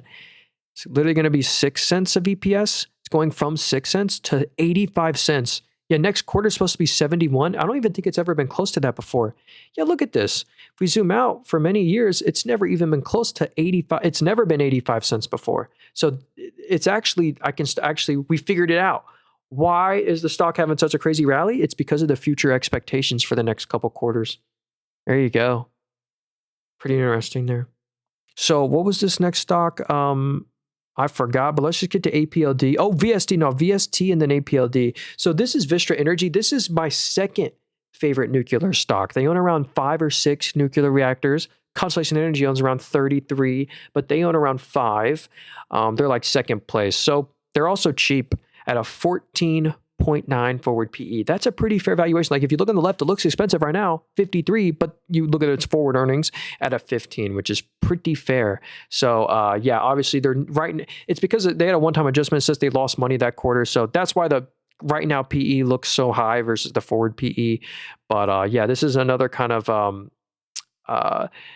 huge beneficiary from the electricity demand that data centers are taking. But right now, one of the reasons the stock is falling, again with CEG, is because the administration is almost trying to regulate the unregulated utilities by not allowing them to raise prices. But yeah, here's the EPS projection. It's supposed to be $2.30 next quarter. Great quarter. And then $1.30. So that's going to be like record EPS. So yeah, honestly, VST, I think they're more of a natural gas play. I forget. But yeah, they're exposed to PJM and these ERCOT, these grid priced 5 million retail customers. So yeah, big US kind of unregulated utility. Yeah, hey, we'll do ONDS, don't worry. Let me get to APLD. APLD, actually, let me just show you it from NVIDIA's portfolio. I think NVIDIA owns that stock. Let me double check. So here's NVIDIA's portfolio. Their largest holding is CoreWeave. They just upped their stake in CoreWeave. I think that's why one of the reasons all these stocks have been going up. Yeah, NVIDIA invests $2 billion into CoreWeave. So anyway, CoreWeave is NVIDIA's largest holding. Another stock they own is APLD. NVIDIA is kind of trying to prop these stocks up. So NVIDIA gives them a bunch of money and takes stakes in the companies. And what are they doing with all that money? Well, they just spend it all on NVIDIA chips. So basically all this company does is they own a bunch of NVIDIA chips in a data center. Nothing proprietary about that, basically, but these chips are in such demand from cloud computing companies. So basically, that's all their revenue now. They used to mine Bitcoin. Now they just do data center hosting. That's all their GPUs do. And this quarter specifically, the reason why they gapped up so much on earnings was because of it was a massive beat. Analysts expected 81 million in revenue, and they did 126 million in revenue. It was an incredible beat, so that's why the stock went up so much. So yeah, NVIDIA does own a bit of them. NVIDIA is wanting them to do good, but in the long run, it's a tough one on a super long run thesis, but I think they're probably going to do good for the next couple of years to the end of the decade, but not on a super long-term horizon, just because there's nothing super proprietary about that one. Did you see HIMS down $19? Yeah, HIMS, the thing was, basically this company announced that they're going to sell a knockoff Ozempic, and the stock actually went up 15% on that news. But then here comes the regulators, federal regulators and DOJ saying, they halt the compound semaglutide, that's the GLP-1 weight loss stuff, following federal scrutiny. So basically, I'm pretty sure Eli Lilly and Novo Nordisk are like, let's not allow them to do that. Let's put in a little word to the regulators. So that wasn't great news for HIMS. Not great news for HIMS, yeah. So ONDS right here, this is like a autonomy driving company. I think like a LiDAR stock, or I don't remember. Maybe it's a battery company, or let me see here. So Ondas Autonomous Systems. Maybe it's a drone stock, okay? So basically there's a lot of future demand expected. So here's the revenue this quarter. This was a record quarter. If you see 10 million, it's never been higher than 10 million before. So a record revenue quarter, 10 million, 10.10 million. But guess what?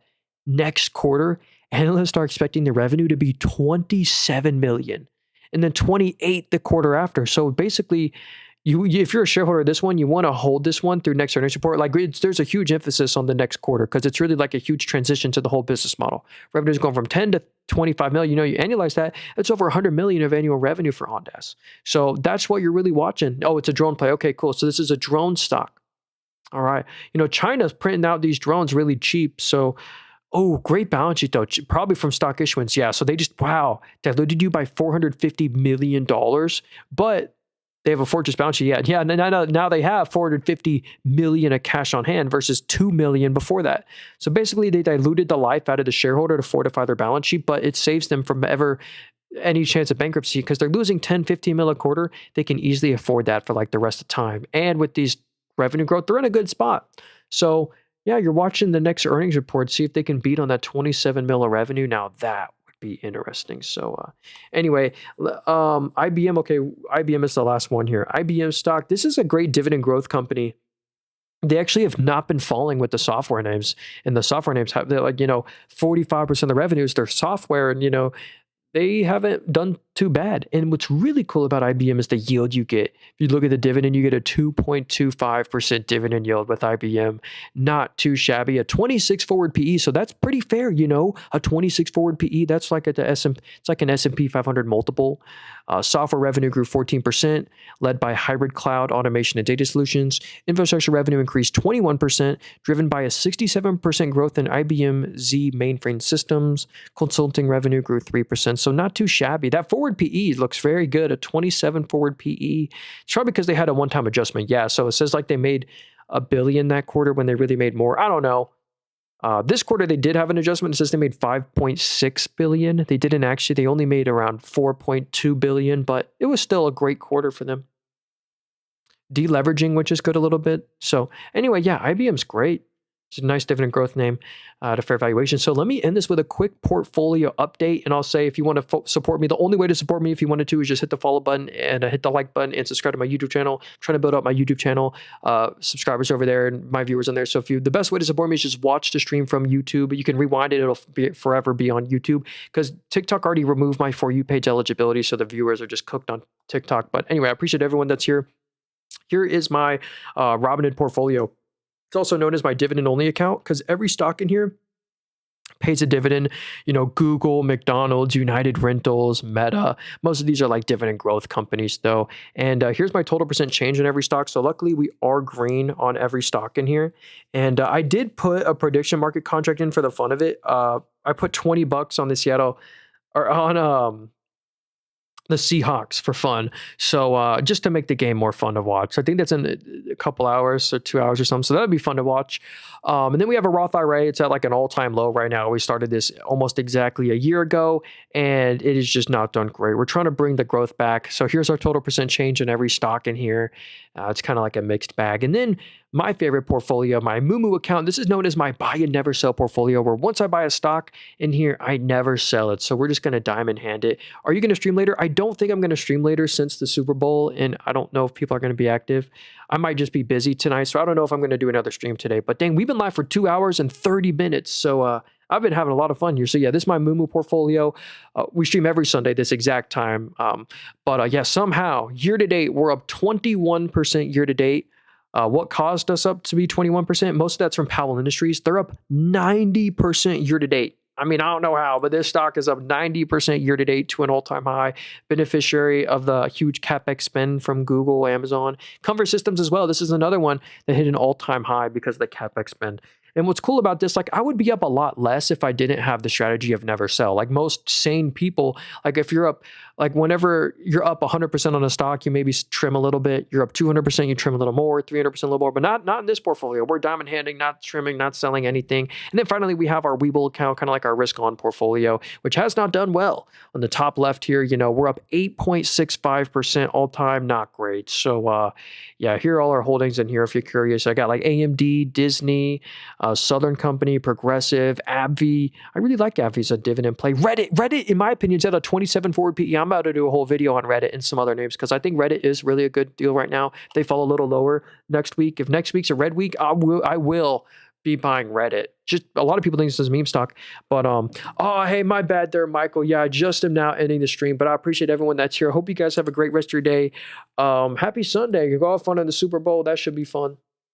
And again, if you want to hit the like button, if you haven't already hit the like button, it will still help me out if you hit the like button.